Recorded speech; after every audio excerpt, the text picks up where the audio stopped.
a que tuvo una imposibilidad de conectarse a nuestra telesesión. Eso es todo lo que tengo de cuenta, Presidenta. Ahora estamos acá en Valparaíso, pero de distintos espacios con el senador Chaguán, ahí lo veo que se conectó. Así es. Bueno, yo para pedirles a ustedes la semana pasada las disculpas nuevamente porque tuvimos que suspender por un impedimento de poder sesionar en paralelo a la sala. Eso lo resolvimos durante esta sesión en que estamos también en paralelo, pero se entendió la importancia de poder continuar con estas reuniones que aquí fundamentalmente para quienes nos acompañan hoy día, Eduardo Engel, ¿no es cierto?, Diego y Pablo de Espacio Público, contarles que esta es una instancia que creamos cuando se inició la pandemia, de sesión de ambas comisiones conjuntas, y hemos seguido semana a semana en estas reuniones distintos temas. Aquí, como pueden ver, hay parte del Consejo Asesor que ha acompañado la pandemia y a la Presidencia, al Ministerio de Salud, está ISQUIA por parte del Colegio Médico, hay representantes del mundo científico, se han ido sumando algunas de las Ceremis de Ciencia, y hemos puesto un poco al servicio de nuestros espacios el cómo podemos nosotros, desde el ámbito legislativo, de medidas sanitarias, de medidas más administrativas, ir evaluando y sobre todo aportando al control y al manejo de la pandemia. Entonces en eso hoy día, lo habíamos conversado hace un par de semanas con Eduardo desde Espacio Público y que pudiéramos escucharlo. Ellos han jugado un rol súper relevante en términos de la auditoría respecto a los datos, ¿no es cierto?, de hacer propuestas, de incidir también en aportar a las decisiones que se han ido tomando. Entonces nos pareció que era oportuno poder invitarlo, darles la palabra ahora al principio y después abrir un diálogo como lo hacemos habitualmente, en que Jimena, ¿no es cierto?, quien toma la palabra por el Consejo Asesor y vamos discutiendo una etapa que es súper compleja, es súper relevante, pero compleja, lo hemos visto de este plan paso a paso, que significa en algunos casos retroceso, que significa también el desafío de cómo vamos conviviendo con el virus, y también el desafío de la trazabilidad, que vemos las complejidades que tiene. Nosotros, de hecho, esta semana estuvimos discutiendo y aprobamos el día de ayer un proyecto que busca reforzar desde lo legislativo la posibilidad de contar con los datos, con los resguardos necesarios en el caso de los municipios, justamente con el objetivo de apoyar la trazabilidad. Así que vamos a partir dándole la palabra a Eduardo, agradeciéndole el acompañarnos hoy día, una exposición breve y después abrimos el diálogo como lo hacemos habitualmente. Eduardo, tienes la palabra. Tienes que activar tu micrófono, sí, para que te escuchemos. Muchas gracias, Presidenta. Ahí tengo también la pantalla. Entonces déjenme...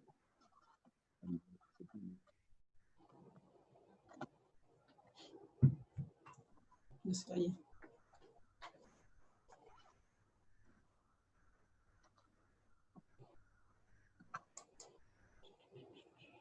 ¿Ahí se ve? Ahí se ve, perfecto. Muy bien.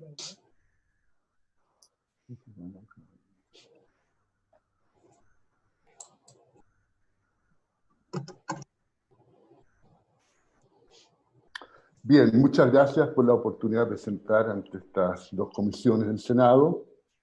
Vamos a partir brevemente haciendo un recuerdo, pero con cifras que son nuevas. Les cuento a los que no saben que hoy día se lanzó oficialmente una iniciativa conocida como eCovid Chile, un esfuerzo conjunto de las universidades de Chile, Católica y de Concepción, en que un grupo interdisciplinario de expertos han preparado indicadores lo mejor que hay, y también gracias a un convenio de la Chile y la Católica con el MinSal han pasado semanas trabajando con los datos del MinSal. Entonces esto tiene una combinación de usar mucho mejores datos de los habituales.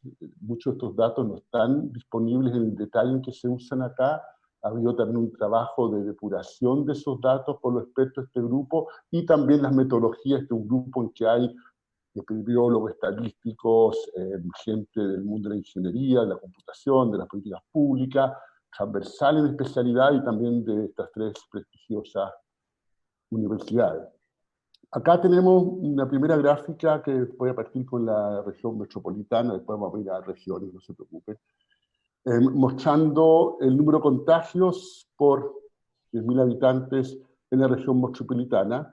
Los colores es un semáforo que tiene este indicador que indica cuándo hay que preocuparse, ¿no? Y partimos en amarillo, rápido, y llegamos al rojo, que todos conocimos en la región metropolitana desde comienzos de mayo hasta julio. Y recién hace poquito caemos debajo de la línea que según este grupo corresponde a un naranja. Está lejísimos de verde o amarillo, pero acá hay un primer punto, y que yo creo que es compartido por la inmensa mayoría de los expertos, de hecho, lo que yo he leído todos los expertos, y que es que los niveles de contagio en la región metropolitana evidentemente han caído, eso es la buena noticia y no cabe duda al respecto, pero la parte problemática es que todavía están relativamente altos. Es decir, hemos iniciado este proceso de confinamiento todavía con los contagios en un nivel relativamente alto, y acá hay un montón de criterios cuidadosos, pero estamos en naranja, y solamente eso, además, en los últimos 3 días hemos llegado a rojo. De hecho, una gracias de este trabajo conjunto de ICOVID Chile es que logran tener datos mucho más recientes de los métodos habituales. La foto típica que está en los datos que entrega el MinSal todos los días tiene un cierto retraso inevitable desde el momento en que alguien se contagia hasta que sale la información y es recogida por el sistema de epidemiología, transcurren 10, 12 días. Y esto acá se usan metodologías y datos que permiten tener una foto mucho más cercana a la actualidad, y esa actualidad es que pasamos de un naranja, que era mejor que rojo, tampoco tan bueno, a rojo nuevamente. Vamos a otro indicador. Acá está un indicador que también es clave en el mundo de la epidemiología, y que es el famoso R. ¿En qué consiste? El R mide cada persona que cursa el COVID-19, cuánta gente infecta. Y es muy, muy importante si este número es mayor o menor que 1, y no es fácil estimarlo. Cuando es mayor que 1 significa que se está expandiendo el virus, estamos en una situación complicada. Y eso se ve acá, en que tenemos valores casi cercanos a 2, que fue el peor momento de la región metropolitana, y esto baja y mejora, y pasamos a amarillo. Tuvimos en amarillo hace un par de semanas. Y volvimos a naranja, y los últimos días están rojos. Es decir, las estimaciones de este grupo, que tienen su margen de error, están en 1. Lo que hacen los países desarrollados es cuando todo este intervalo incluye el 1, se ponen más estrictos las medidas, son conservadores. Acá ni siquiera es todo el intervalo, es que el punto central, el rojito, está en 1, el número podría estar en 1,2 tan arriba, y esto nuevamente es una noticia hecha pública hoy día, que también y nos parece el espacio público algo relevante. Un tercer indicador es el R de la provincia de Santiago, digamos, que vemos ahora lo mismo de anterior, pero un periodo más corto. Ya no toda la historia sobre los valores más recientes, para resaltar estos 3 valores que están sobre 1 en los últimos 3 días, que son de hecho bien recientes, 6, 7 y 8 de agosto.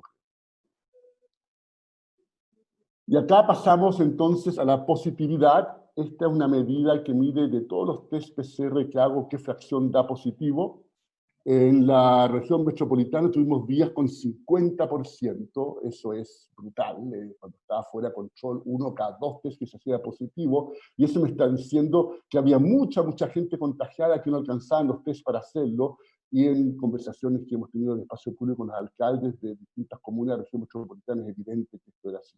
Esto ha mejorado notablemente, caímos ya en la región amarilla y estamos bajo el 10%. Igual queremos llegar bajo 5 y bajo 1, pero esto es un indicador que sí ha mejorado notablemente, que tiene que ver con que el número de casos es mucho menor que antes, y nuestra capacidad de testeo ha seguido creciendo también. Acá tenemos un indicador que es el número del uso camas UCI en la región metropolitana. Uno de los umbrales clave acá es el 85%, como lo vemos acá, y también en los malos momentos, cuando la pandemia estuvo en algún sentido bastante fuera de control, esto estaba en tasas muy, muy altas.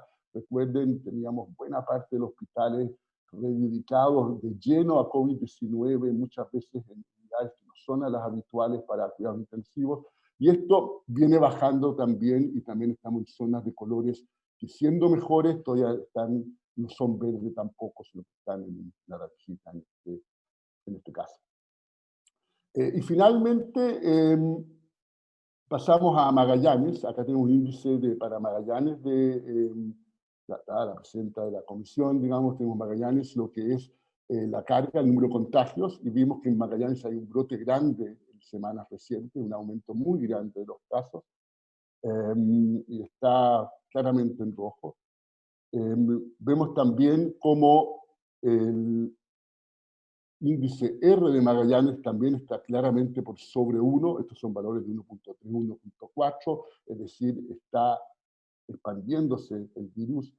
Y vemos acá básicamente un índice de trazabilidad. Este índice de trazabilidad, lo tengo para Magallanes, también estaba para la región metropolitana, pero se lo salté, me dice cuánta gente es contactada por el Ministerio de Salud, con el MinSal, a 48 horas del momento que tienen primeros síntomas. Es decir, queremos que la gente rápidamente se acerque una vez que tiene síntomas, se le haga un test y se tenga un diagnóstico, y esta es la fracción de esos casos que se logra hacer rápido. Lo que uno quisiera es tener por lo menos idealmente sobre 70%, después sobre 60%, y lo que tenemos es que ya hubo días acá en que estaba relativamente bien, pero ahora que empeoraron las cosas, estamos en torno a un 35-40%. Estos índices de trazabilidad son relativamente bajos. Este índice nuevo se está trabajando en más indicadores de trazabilidad, que un tema que vamos a mencionar en detalle en lo que viene. Pasamos al otro extremo del país, en Arica. Acá está la carga, y también en Arica hay problemas con un brote importante, y también un R que está por sobre 1, niveles altos de contagio, y también con una trazabilidad que está relativamente baja. Eso para dar alguna idea de cifras, tanto una visión general de dónde venimos, como estos datos recientes para la región metropolitana, basada en información que se publicó el día de hoy de esta iniciativa que ya mencioné. Algunas lecciones de lo que ya son 4 meses, digamos, más que casi 5 meses de pandemia, que es un resumen, si ustedes quieren, y mis colegas Diego Pardau y Pablo Silvestri van a complementar más adelante, estoy seguro. Es un resumen de lo que han sido estos informes que saca Espacio Público 2 veces por semana. Una primera conclusión es la importancia de evitar el exceso de confianza. Esta pandemia tiene mucha incertidumbre, es difícil tener buenos datos, sobre todo a un nivel muy comunal, digamos, y por lo tanto es importante evitar estrategias sanitarias que ignoren esa incertidumbre de los datos.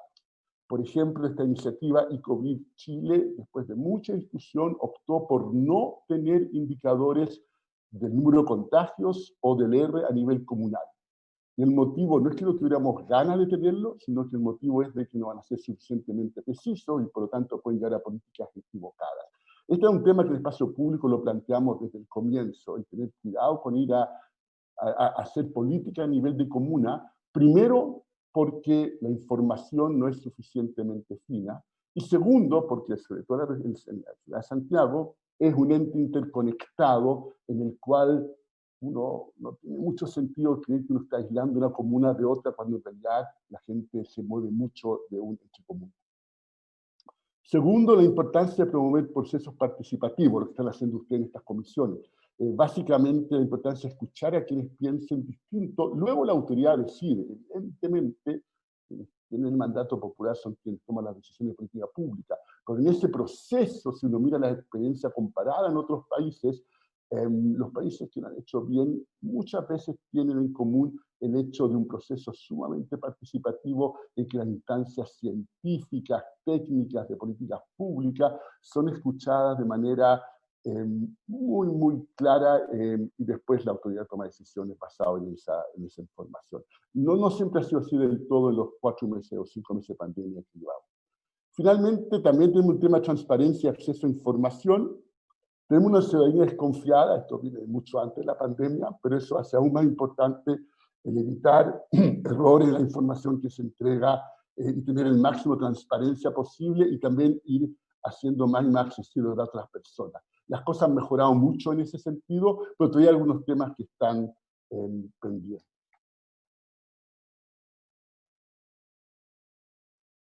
Un tema que es recurrente y que es si existe o no una tensión entre política sanitaria y política económica. Es un tema muy debatido entre todos, digamos. En el espacio público, luego de mucho trabajo, hemos concluido que creemos que esta es una falsa tensión, en el sentido, básicamente, que se necesita controlar la pandemia para tener recuperación económica. Un ejemplo que ilustra esto de manera, creemos, muy clara, es una comparación de Suecia con sus vecinos nórdicos, Noruega y Dinamarca, por ejemplo. Son países muy parecidos en muchos sentidos, en tamaño, en cultura. Sin embargo, Suecia optó por una política muy liberal, se restringió muy poco la actividad de las personas. Y Noruega y Dinamarca, en cambio, Noruega tuvo una cuarentena drástica de 4 semanas, después de la cual se redujo la circulación de virus y después volvieron a lo que va a ser esta relativa normalidad mientras no tengamos vacuna. Claramente no es normalidad, pero después relajaron y han vuelto a una cierta normalidad. Desde el punto de vista económico, la trayectoria es muy parecida. No es que Suecia sufrió menos. La recesión en Suecia es parecida a la de Noruega y Dinamarca, y una de las explicaciones que se da es que la gente igual no va a llenar los restaurantes mientras no sea seguro. La gente igual va a querer un restaurante si va a algo que haya realmente distancia, y cuando el virus está circulando va a preferir comer en su casa. Y eso no va a depender de medidas que tome la autoridad, basta aunque la gente esté informada para que sea por sí sola. En cambio, ¿no es cierto?, el número de muertes en Noruega por millón de habitantes ha sido mucho menor que en Suecia. De hecho, en Suecia hay 20 veces más muertes por millón de habitantes que en Noruega. Es decir, tenemos entonces que simplemente el haber confinado, el haber tenido estas medidas de... La palabra cuarentena no me gusta demasiado, aunque la usamos en Chile, porque es una medida que sea un poco demonizada, es como totalmente extrema. En los países más desarrollados hay distintos grados de lockdown que van variando en el tiempo, y ahora que estamos desconfinando estamos aprendiendo un poco más de eso. Pero básicamente Noruega tuvo medidas drásticas de lockdown, en cambio Suecia optó por no tenerlas. También hay evidencia de un trabajo muy importante en Estados Unidos que muestra la gran pandemia de 1918-1920, la influenza española, mostrando que aquellos estados en Estados Unidos que tomaron medidas sanitarias más drásticas fueron los que se recuperaron más rápido económicamente. Relacionado con lo anterior, más vale una cuarentena lo más estricta posible y corta que una cuarentena laxa y que dura mucho más tiempo. Eso es mejor para la gente, es mejor para la recuperación económica. Claramente es un tema también en que las cuarentenas que hemos tenido en varias partes de Chile han sido relativamente largas porque el nivel de cumplimiento, habiéndose cumplido algo, ¿no es cierto?, pero pudo ser mucho, mucho mayor. Y finalmente la importancia de tener medidas económicas que complementan esas cuarentenas. La más importante es que llegue ingreso a todas las personas y familias necesitadas, y en que creo que hay relativo consenso en que ese proceso en Chile fue lento. Vamos a los desafíos comunicacionales. Acá es muy importante comunicar los riesgos para que la gente tome conciencia de lo que está sucediendo. Y claramente en Chile hemos mejorado en eso simplemente porque una vez que tuvimos un número muy importante de fallecimientos, la gente se asustó. Pero fue muy lento el proceso, se pudo haber hecho mucho más, y creo que la etapa que viene de desconfinamiento también sería muy, muy valioso el tener campañas comunicacionales potentes, bien grandes, con que tiene una épica en la cual nos cuidamos entre todos, en la cual debemos seguir siendo responsables, en la cual no tengamos claro que no hay normalidad mientras no tengamos acceso a una vacunación masiva. En el pasado, ¿no es cierto?, tuvimos una apertura antes de tiempo, tuvimos que en lugar de decir que había que tener cuidado, la discusión era entre autoridades en televisión si había que tomar café o cerveza con las amistades. Si realmente se comunicó en forma equivocada, eso tiene un costo alto porque la gente después le cuesta creer cuando cambia el mensaje de la autoridad. Y ese es un proceso que se ha logrado con las nuevas autoridades, pero que ha tomado su tiempo. Algunos datos respecto de esto. Esta es una encuesta hecha al comienzo de la pandemia, abril-mayo, pero incluye un montón de países de América Latina que están en la misma que Chile. Acá se preguntaba si se mantenía distancia social, y Chile es uno de los países que menos distancia social mantiene. El 40% nomás la mantenía, no veo ningún motivo por el cual Chile no puede hacer lo mismo que otros países de América Latina en este sentido. Creo que faltó una épica, una campaña. Solo Japón, por algún motivo, lo hacía peor que Chile. Si nos lavamos las manos, también, yo creo que somos bien limpios, pero en esta encuesta nos fue bastante mal. Solo Sudáfrica estaba en un peor lugar que Chile. Así que hay un tema en el cual seguramente hemos mejorado de entonces, pero falta para este desconfinamiento que viene. Elementos positivos: Chile desarrolló una capacidad de testeo notable. Fue un trabajo público, privado, universitario que fue desde fines de febrero en adelante, pero desgraciadamente cuando la pandemia se sale de control ya no fue suficiente y esa positividad del 50% indica que desgraciadamente, a pesar de lo importante que fue, en los momentos clave no fue suficiente, lo cual no quita que lo que viene sí es un activo muy importante que nos va a servir si se combina con un programa de trazabilidad, digamos, que tiene un minuto más. De hecho, Chile está entre los mejores en test por millón de habitantes, 23 de 116 países, pero con la positividad, digamos, ¿no es cierto?, también es muy, muy alta, porque se fue de control, y acá queremos ser de los que tienen más positividad, pero tiene poca, y por lo tanto no nos fue tan bien. Y también tuvimos un sistema hospitalario que estuvo muy estresado, todavía está bastante estresado por las cifras que les mostré, pero fue mucho peor hace un par de semanas, y que a esas circunstancias respondió en forma notable, y ahí había un reconocimiento bastante transversal. Vamos a lo que viene, a los temas que me imagino nos van a convocar en la conversación. Viene el desconfinamiento, ya comenzó el desconfinamiento, estamos en el paso a paso, como dijo la presidenta. Veamos cuáles son los desafíos a juicio de los que hemos trabajado en el espacio público. Bueno, ¿cómo debiera ser a nuestro juicio? Por etapa y con criterios claros. Y eso el gobierno lo ha hecho. Está el paso a paso, se ha comunicado bien también, está ahí. Criterios exigentes y verificables. Acá me equivoqué en el apuro. Los criterios que se han puesto no son lo suficientemente exigentes. En eso, el Consejo COVID de Gobierno, Espacio Público, y COVID Chile, esta nueva iniciativa, y un montón de otros expertos, sociedades científicas, políticas públicas, creo que hay bastante consenso en que los criterios deberían ser más exigentes. Una discusión más técnica, pero creo que eso es justo describirlo de esa forma. Es importante fiscalizar el cumplimiento de las restricciones. Acá tampoco hay, por ejemplo, evidencia en los medios recientes mostrando que el número de permisos que se están dando en la región metropolitana han aumentado. Si yo estoy desconfinando, los permisos deberían ser menos, porque hay gente que ya puede salir sin permiso. Entonces, que se estén dando más permisos y se esté desconfinando al mismo tiempo, llama a preocupación. Y esas cifras que les mostré al comienzo y que vemos un deterioro en la región metropolitana, llama aún más preocupación a mi juicio. Una campaña de comunicación potente no ha venido acompañada con el confinamiento todavía, se está comunicando mejor en las comparecencias diarias, pero falta una campaña que quede épica, un proceso participativo para evitar presiones. También la impresión que uno tiene es que todo el mundo decía que fuera más lento y que por algún motivo el gobierno decidió acelerar el proceso más de lo que aconsejaba las circunstancias. Y finalmente, la idea de evitar, ya que tuvimos cuarentenas dinámicas, desgraciadamente ahora tenemos desconfinamiento dinámico. Nosotros estamos yendo por grupos de comunas, o de una o dos comunas. Santiago sigue estando totalmente conectado. Entonces, básicamente, el bicho está diseminado por toda la ciudad a esta altura, y desconfinando un poco más acá, un poco más allá, hace mucho más difícil la fiscalización, porque tengo que preguntar a la persona de qué comuna viene, para dónde va, si están todos en la misma fase, la fiscalización es mucho más fácil, y nos estamos engañando en creer que realmente esos datos a nivel de comuna tienen la confianza que la autoridad muchas veces cree que tiene cuando toma estas decisiones. Los datos por comuna de contagios del R tienen muchísimo ruido, y por lo tanto lo que sí es más o menos confiable, es bastante más confiable, son datos para toda una gran ciudad. El desafío de la trazabilidad, con un sistema de testeo, trazabilidad y aislamiento.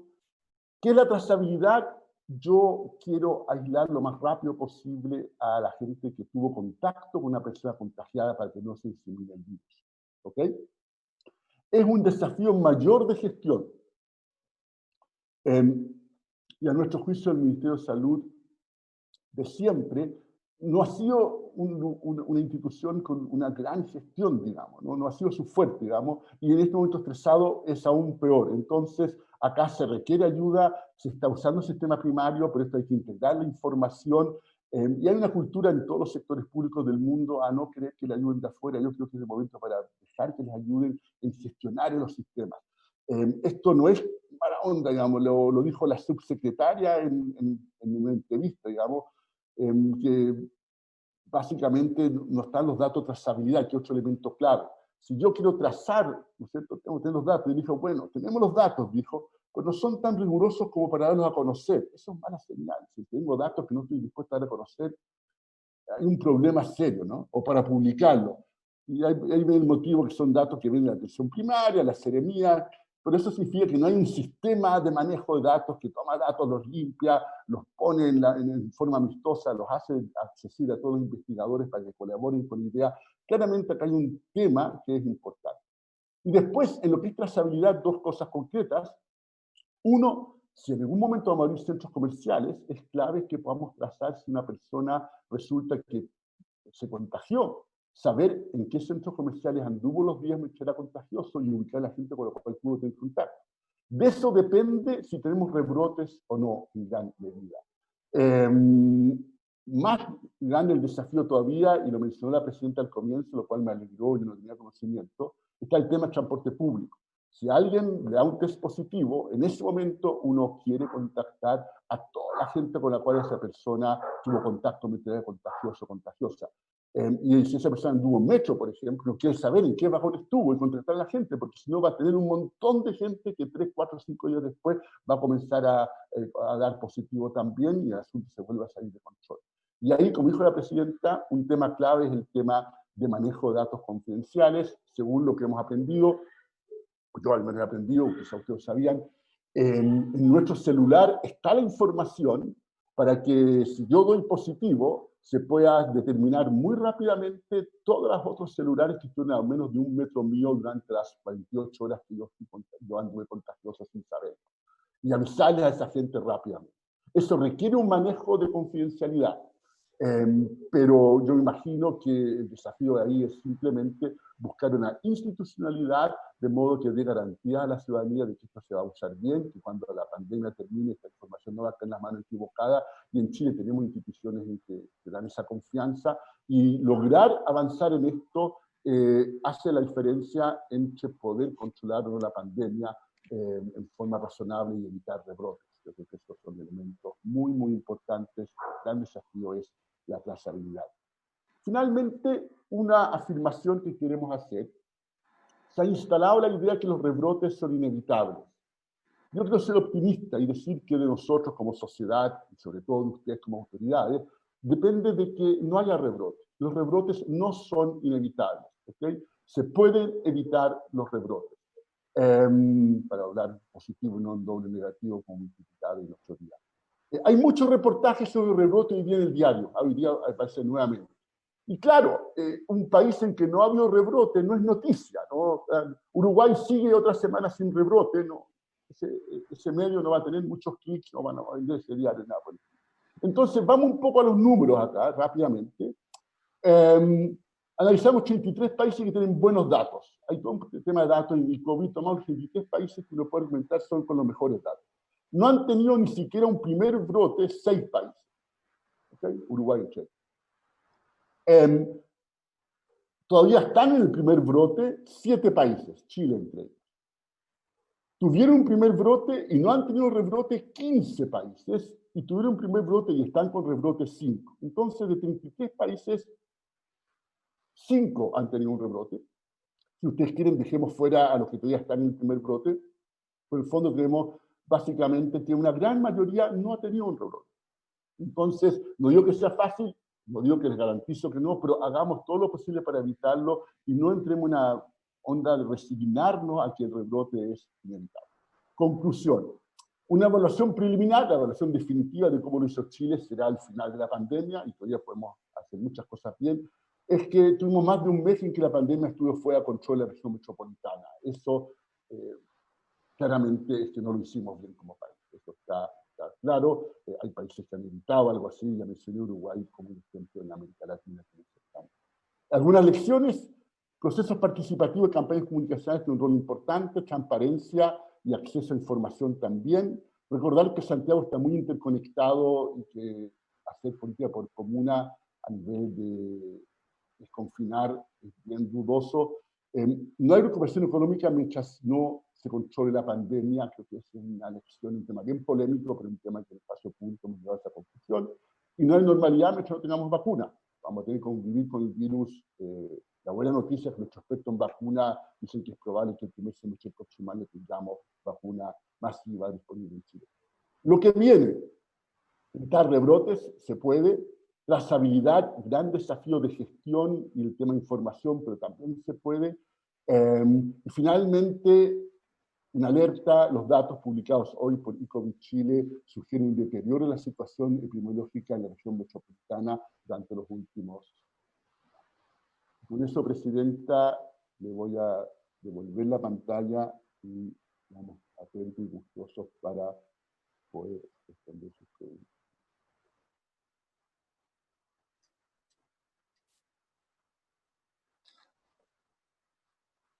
Muchas gracias, Eduardo. No sé si Pablo, Diego, que están contigo, quieren complementar algo.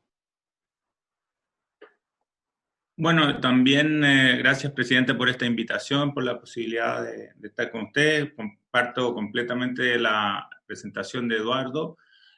Solo decir que en el último informe del Instituto de Sistemas Complejos de Ingeniería sobre movilidad en la ciudad de Santiago, se muestra que la movilidad, cuando se desconfinaron las 7 comunas, no solamente aumentó la movilidad en esas comunas, sino que aumentó en todo Santiago. Y reforzar lo que dijo Eduardo, que al mismo tiempo, que si tú tienes 1,3 millones de personas que dejan de estar confinadas y que por lo tanto no tienen que pedir permisos, deberías tener en la misma proporción de menos permisos, y resulta que se produjo un récord de permisos el 9 de agosto, creo que estuvo en algo así como 1,3 millones de permisos diarios. Entonces es totalmente incongruente esta idea de que Santiago se puede activar por parte. Sencillamente la ciudad se activa toda y el mensaje es que estamos mejor, que no hay problema, que uno no se va a contagiar, entonces la gente sencillamente sale. Y ahí creo que eso debería tomarse en consideración para cualquier política pública para el Gran Santiago, porque las cuarentenas hechas por ciudades como organismos sí funcionan. Yo creo que en ese sentido, por ejemplo, haber confinado todo el país al mismo tiempo quizás no hubiera sido una buena medida, pero sí todas las ciudades que tuvieran un pequeño brote, toda la ciudad con sus comunas aledañas fueran incluidas en un proceso de confinamiento y también de desconfinamiento. Gracias, Pablo. Diego. Muchas gracias, Presidenta, por su intermedio. Reiterar el agradecimiento a la invitación. Complementar solamente algo que estaba mencionando Pablo, en cuanto a que lo que muestra este informe de movilidad del Instituto de Sistemas Complejos también es que ellos distinguen la movilidad desde comunas sin cuarentena a comunas con cuarentena, y desde comunas con cuarentena, sin cuarentena, y lo que muestra es que el tránsito, o sea, la movilidad desde comunas que todavía están en cuarentena a comunas que han salido de cuarentena es el doble que al revés, ¿sí? Eso es consistente con la evidencia anecdótica de que hay personas trabajando en lugares sin cuarentena, pero que vienen de lugares que todavía están en cuarentena, y que es una de las razones por las cuales es tan difícil establecer el plan paso a paso de manera segmentada por comuna. Y sobre eso también simplemente visibilizar que la información tanto de permisos de trabajo como de permisos individuales no está disponible para la ciudadanía. Digamos, lo único que conocemos son cada cierto tiempo hay conferencias de prensa o, digamos, puntos de prensa del ministro, de la ministra del Trabajo, del ministro de Economía, que nos dicen cosas respecto de esos permisos. Pero los datos agregados sobre cuántos permisos se otorgan, de dónde vienen, todas esas cosas no está disponible para la comunidad científica, y dentro del despliegue de una estrategia sanitaria, esas políticas públicas forman parte importante. Por lo tanto, la misma transparencia que existe respecto, la misma transparencia que estamos pidiendo que se aumente respecto de los datos sobre las políticas sanitarias, también debería existir sobre estas otras políticas que son igualmente necesarias a la hora de evaluar el éxito de nuestras medidas para combatir la epidemia. Eso solamente. Muchas gracias. Gracias, Diego. Yo quiero agradecerle la presentación, y hay muchas de las cosas que plantean hoy día, que estuvieron en la exposición de Eduardo, que hemos conversado acá. O sea, qué distinto hubiera sido si nosotros desde el inicio hubiéramos tenido la posibilidad de ver los datos, así como los datos de movilidad nos ayudaron mucho para ver cuánto estaban funcionando las cuarentenas. Yo quiero felicitar esta iniciativa del ICOVID, o sea, verlo en simple, y que además eso tenga bajada en que en la región podamos tener el feedback de qué está pasando. Creo que cambia absolutamente el escenario, y es también un proceso de aprender, de aprendizaje, que ha sido lo que hemos tenido durante la pandemia. Me pide la palabra Pablo Agustín, ¿tiene una pregunta? Y de ahí vamos a cambiar el orden, de ahí le vamos a dar la palabra a Jimena. Ya. Sí, muchas gracias por la presentación, Ran, tú muy bien. Yo tengo dudas respecto a la fundamentación y los argumentos que han dado de que es mejor que se active toda la ciudad en bloque. La idea, o sea, mi cuestionamiento es como bien simple, o sea, dicen aumenta la movilidad desde comunas que están en cuarentena a las que no están en cuarentena, y en menor medida en el otro sentido. Pero si se activa la ciudad entera en bloque, ese aumento sería mucho mayor y abrupto. Entonces no entiendo bien la racionalidad de abrir la ciudad para 8 millones de habitantes versus ir haciéndolo progresivamente. Si me pueden profundizar en esa idea. Vamos a hacer una ronda primero, Eduardo, y después les damos la posibilidad de réplica ahí. Jimena. Muchas gracias, senadora. No, al igual que Pablo, yo agradezco la presentación muy completa, también el que exista esta plataforma de COVID para la cual se utilizan los datos del ministerio, que parece que no sale mencionado eso, que en el fondo es una buena forma de colaboración de las universidades con el gobierno, y que garantiza más transparencia de los datos, que yo creo que ha sido bien importante en la discusión sobre la transparencia de los datos, y que la gente confíe en la información es como el primer paso a que confíen después en las indicaciones que dan las autoridades y en los mensajes. Yo con muchos de los elementos que se mencionaron en la presentación estoy de acuerdo, de hecho son muy cercanos a los mismos planteamientos que nosotros hemos hecho. Después después de esto yo creo que puedo comentar lo que hemos hecho como consejo en la semana, ¿no? Nada, yo no tenía pregunta en realidad, así que dejo la palabra. Después puedo comentar lo que hemos hecho como consejo. Ya. Jaime Labarca. He tenido siempre muchas dudas de las políticas que se implementaron en Chile versus la política de nuestros vecinos Argentina, que ha sido tan distinta. Entonces, junto con agradecer el espacio público, porque la ayuda que nos han dado, por ejemplo, para entender mejor el fenómeno ha sido tremenda, y COVID creo que va a llegar a dar más ayuda, pero junto con eso quería que me hiciera quizá algún comentario respecto a la política argentina, porque mi feeling desde más bien una intuición, más que conocimiento de comportamiento de epidemia, tiene que ver con que yo siempre pensé que estaban retrasando un poco la llegada de la epidemia, y lo que he visto esta última semana, ayer particularmente o antes de ayer, tuvieron 7.000 casos, han tenido 6.000 casos durante estos últimos días, en el cual salieron de esta cuarentena tan larga y prolongada. Entonces, me gustaría saber un poco cómo ven esa política de cuarentena rápida, total, versus lo que pasó en Chile y lo que está pasando ahora en Argentina, si tienen alguna información que pudiera ayudarnos. También como entender políticas generales de cómo los países se aproximan de manera tan distinta y cada uno pensando que tiene razón. De eso. Gracias. Álvaro Erazo. Ahora, ya. De verdad felicitarlos por el trabajo. Yo creo que Espacio Público ha sido un referente muy importante, como también otros centros de estudio, por supuesto, en el debate y en poder seguir el curso de la pandemia en Chile, que es, yo diría, lo más importante en la toma de decisiones. O sea, no solo una foto, sino el seguimiento, el monitoreo de las políticas públicas resulta relevante.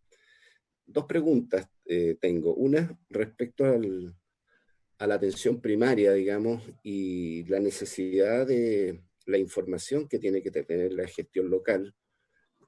Nosotros hemos puesto harto énfasis, digamos, en la relevancia, y creo muchos actores, que debe y debiera haber jugado la atención primaria como primera respuesta, y en ese sentido poder contar con las herramientas de información actualizada es relevante. Entonces ahí quisiera ver si ustedes han analizado, digamos, esta necesidad de tener una atención primaria empoderada desde el punto de vista de la información en la toma de decisiones estratégicas frente a la pandemia, digamos, ¿no? Que es como, por supuesto, la primera respuesta, pero además en la continuidad y sobre todo en el desconfinamiento resulta más clave o quizás más determinante.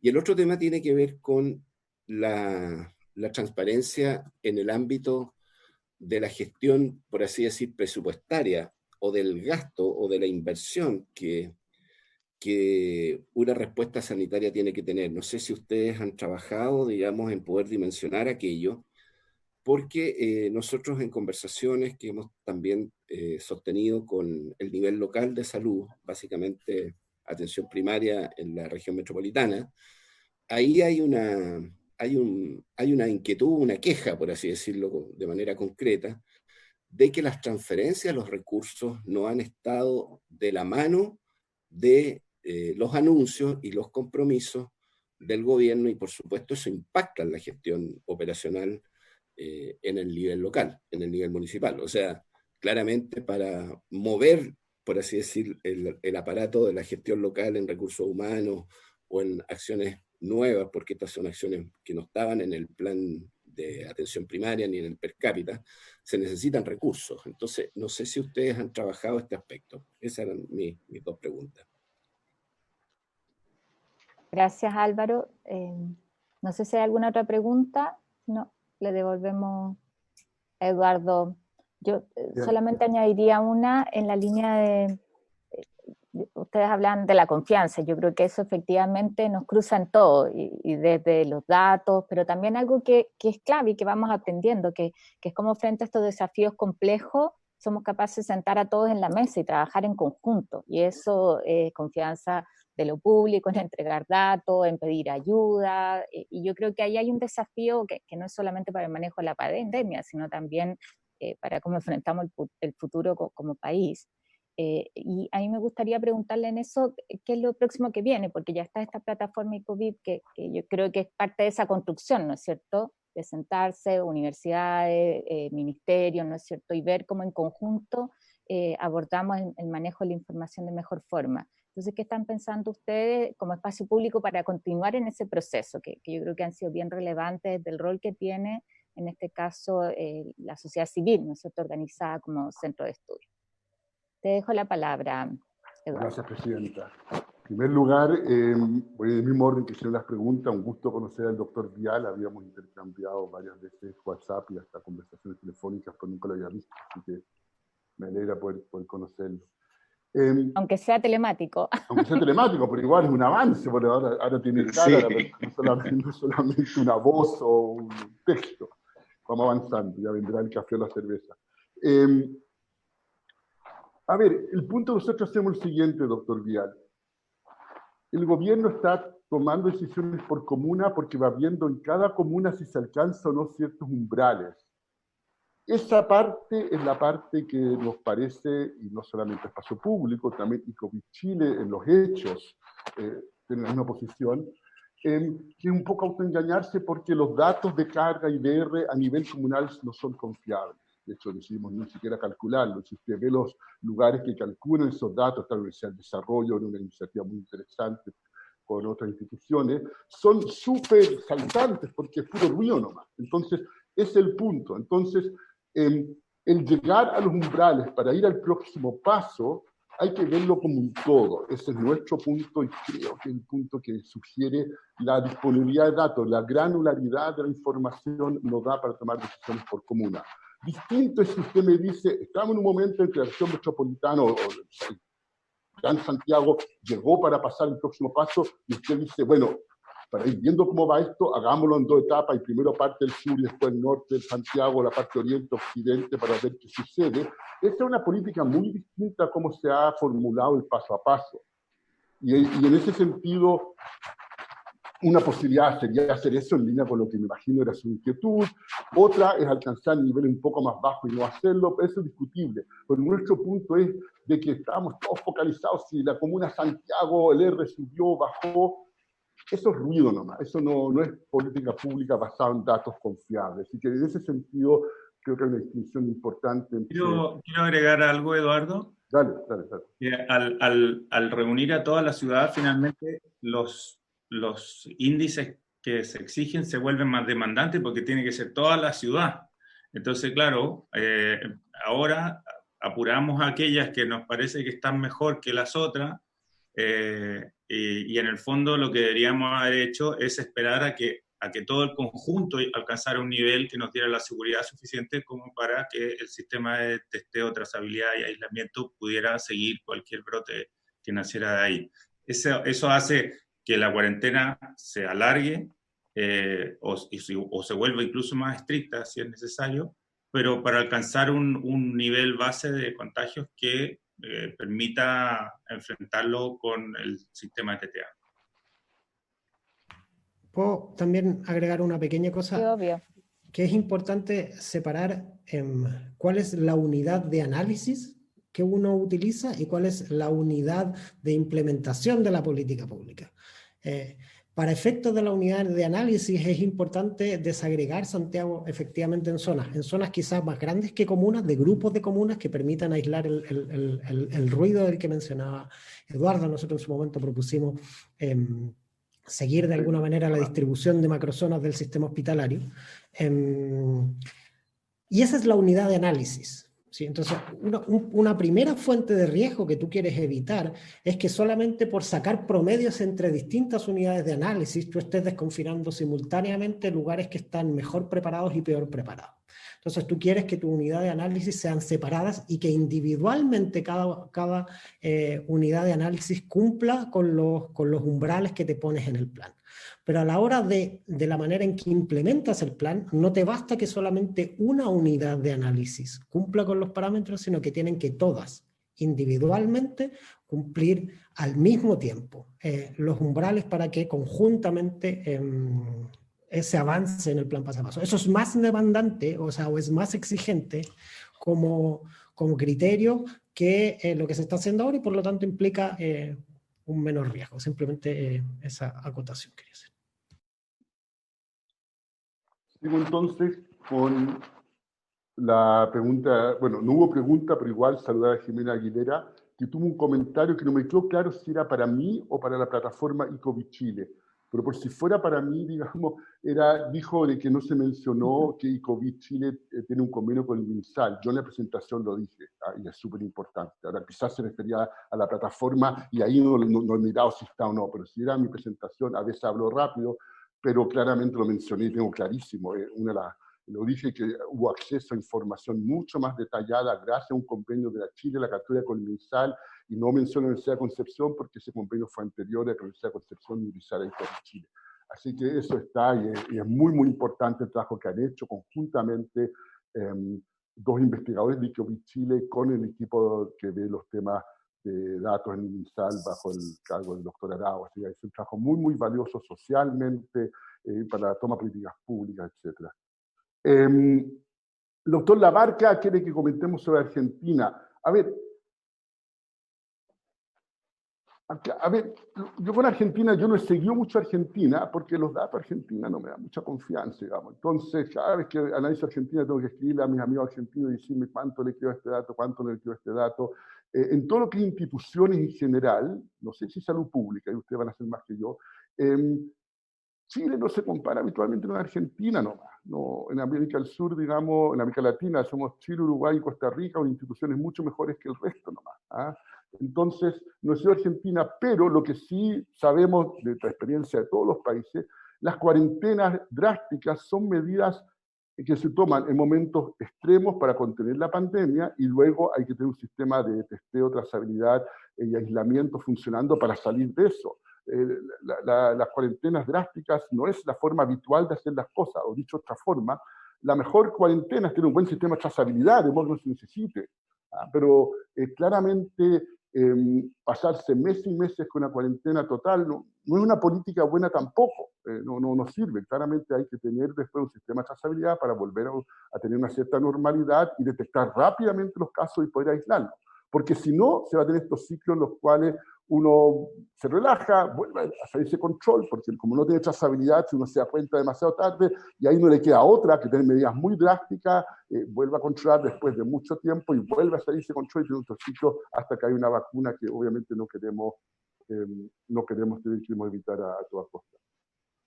El doctor Erazo me hizo dos preguntas sobre el tema de la atención primaria. Nosotros, pero ya fue hace como un mes, pasa el tiempo, tuvimos una reunión, nos pidió una reunión varios alcaldes de comunas de la región metropolitana. Basado en esa reunión, nosotros no hicimos un trabajo de chequeo de lo que nos contaron, pero eran alcaldes bien diversos y algunos muy, muy movidos. Yo llegué a la conclusión de lo siguiente. Primero, las experiencias que ellos tenían de comuna a comuna eran muy distintas. Había un par de comunas, recuerdo Renca era una, pero había una más que creo que...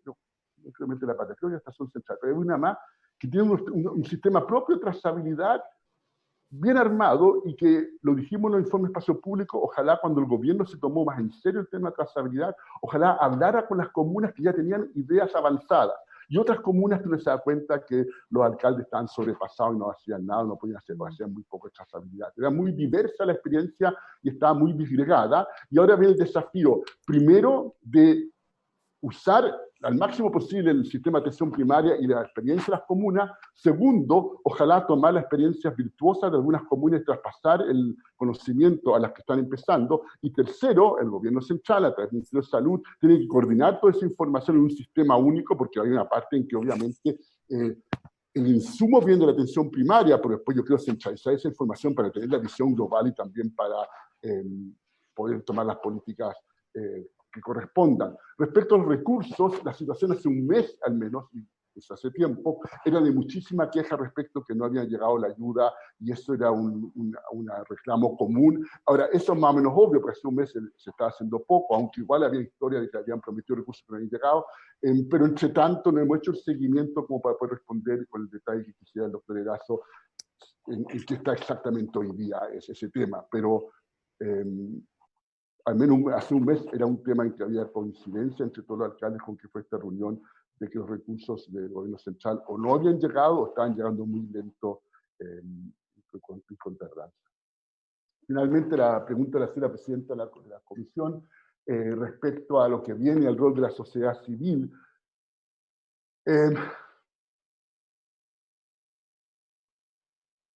Estas instancias son muy buenas. Uno quisiera un proceso más participativo en la toma de decisiones. Ha mejorado, sin lugar a dudas, la actitud de la autoridad es distinta, se escucha más, pero en el momento de tomar las decisiones A mí igual me llama la atención de que se haya partido con el desconfinamiento cuando los miembros del Consejo Asesor que están acá presentes, en su mayoría, al menos lo que se vio en los diarios, y en general la comunidad científica de utilidad pública, todo el mundo está en la opinión que valía la pena esperar un par de semanas más, digamos. No. Ahora, vuelvo a repetir, la autoridad es la que fue elegida, ellos después serán responsables por decisiones que tomaron, pero este no era un tema en que había dos mitades, digamos, un 60% y un 40%, era un 99-1, por dejar ese 1% que nunca supe, digamos. Entonces, y no con buenas explicaciones tampoco. Yo entiendo que hay una gran preocupación de la autoridad por el tema económico que todos compartimos, ¿no? Pero no se saca nada con salir antes de tiempo, pues significa que las probabilidades de rebrote son mucho mayores y entonces uno va a tener un costo económico aún mayor del que hubiese tenido si hubiese esperado un poco más. Y acá la economía y la salud no entran en tensión, sino que se potencian mutuamente en forma virtuosa. Y dejo también si Pablo o Diego quieren agregar algo a alguna de las preguntas que...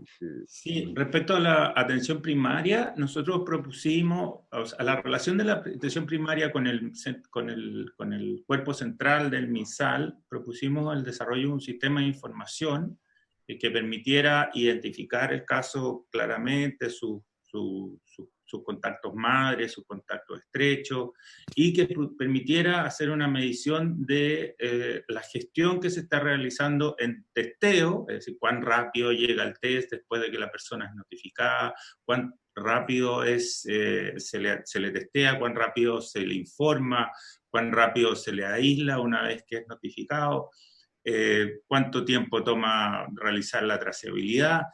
Toda esa información después se puede centralizar y permitir una mucha mejor gestión y asignación de recursos en los lugares donde hayan problemas evidentes de brotes o lo que sea.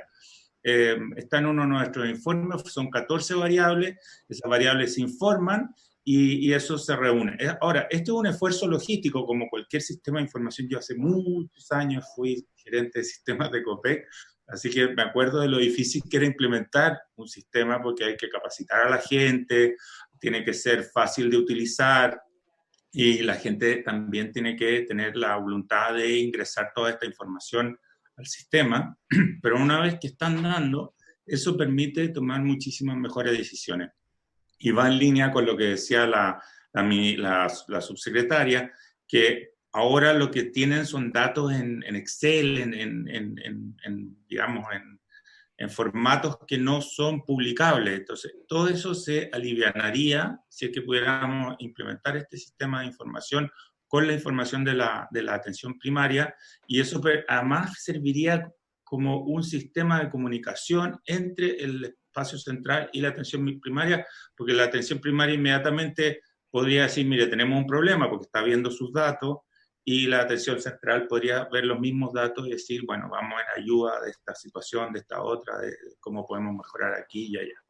Eso pienso yo que podría ser y en eso hay empresas en Chile y expertos en el desarrollo de sistemas de logística. Es un sistema logístico y de información que se puede hacer rápido, no es difícil de programar, quizás lo difícil puede ser implementarlo a nivel país, de manera que cada persona haga su trabajo, porque depende de que esté bien alimentado. Si no está bien alimentado, no sirve. Sí, yo solamente para agregar respecto a la pregunta de la entrega de recursos a los centros de salud primaria, eso quizás yo creo, bueno, y aprovechando que está la doctora Siches acá, el colegio médico tiene una encuesta, digamos, donde pregunta por la entrega de esos recursos. Los resultados de esa encuesta, los últimos, al menos a los que yo tuve acceso, eran bastante distintos a los que, digamos, a lo que reportaba en términos de resultados de entrega de recursos la autoridad sanitaria. La razón de esas diferencias yo creo que quizás podría la doctora Siches explicarla mejor, pero entiendo que efectivamente al menos esa encuesta refleja una realidad distinta a la que pareciera representar en los datos administrativos de la autoridad sanitaria. Una cosa más, Presidenta, perdone, que me acordé de que ayer Espacio Público, otro grupo de directores de Espacio Público y Sigiden, que es un centro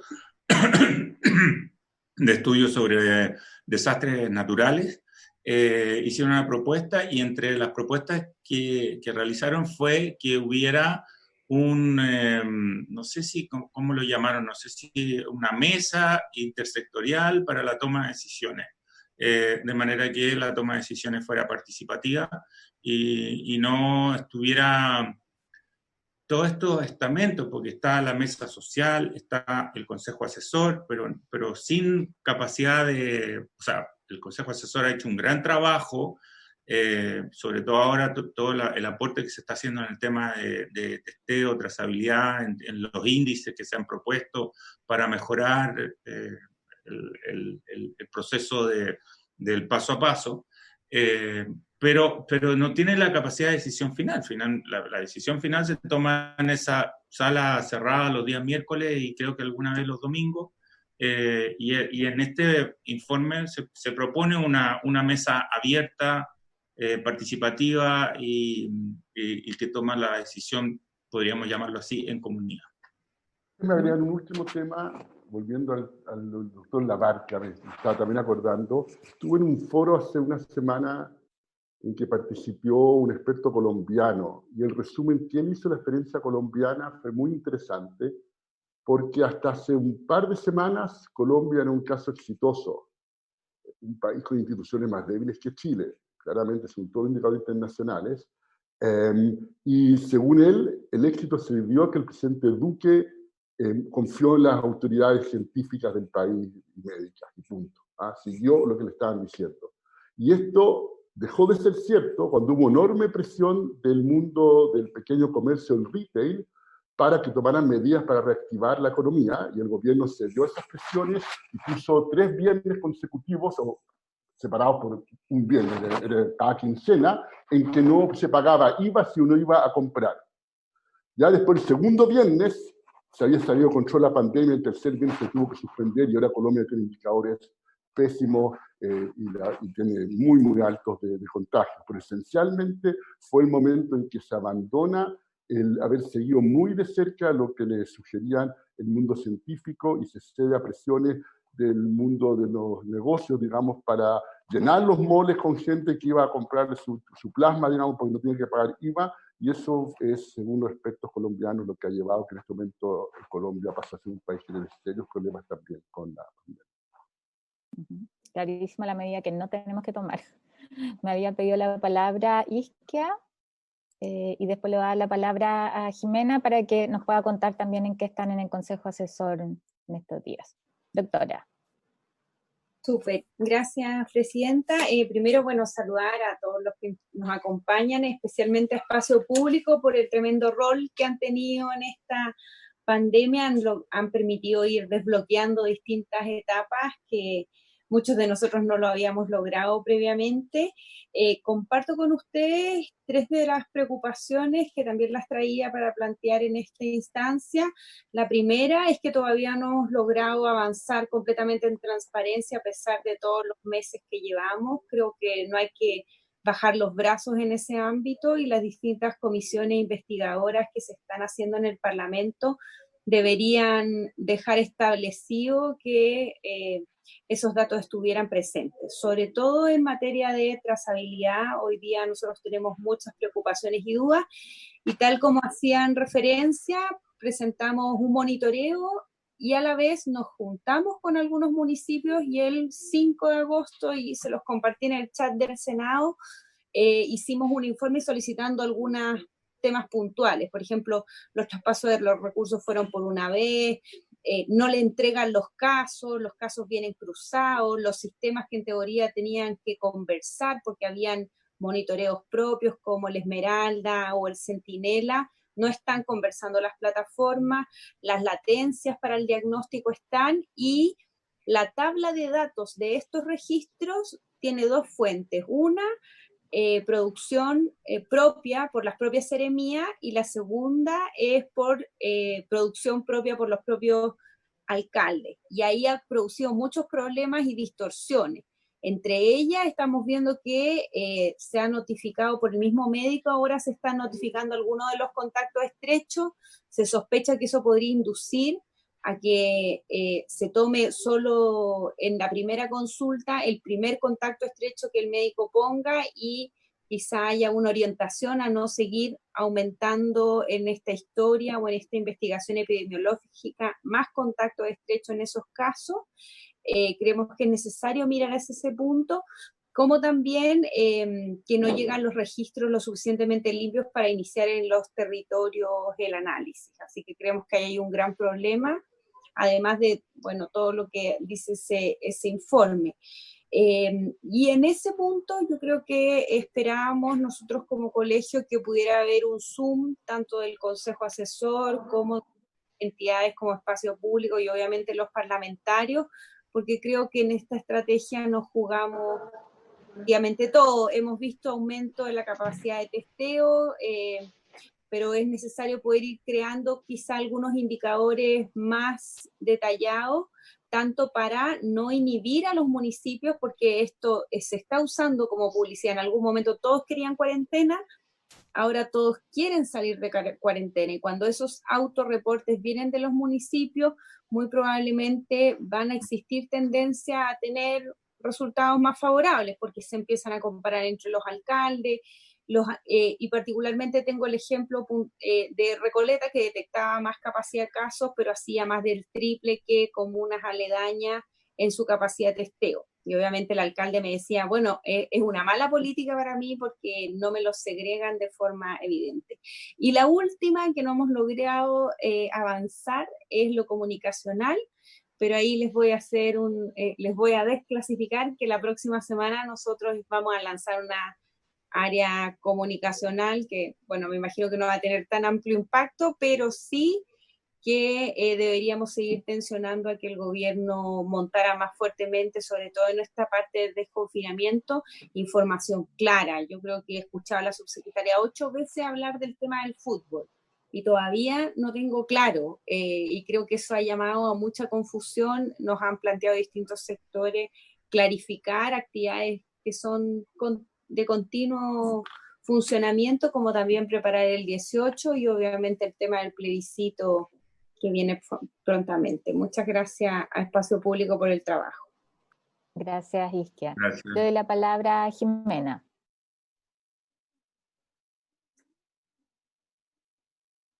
No llegaba Ahí sí, ahí más grande, me escuchamos. gustaba llegar al micrófono, disculpen. Bueno, buenas tardes de nuevo a todos. Solo para contar de las preocupaciones y las actividades que hemos estado teniendo como consejo. El lunes pasado, dos de nosotras, Caterina y yo, tuvimos que participar en la sesión de la Cámara de Diputados, en la comisión investigadora, respecto al tema de los datos, en que coincidimos con la doctora Rax, así que hemos estado participando también en eso.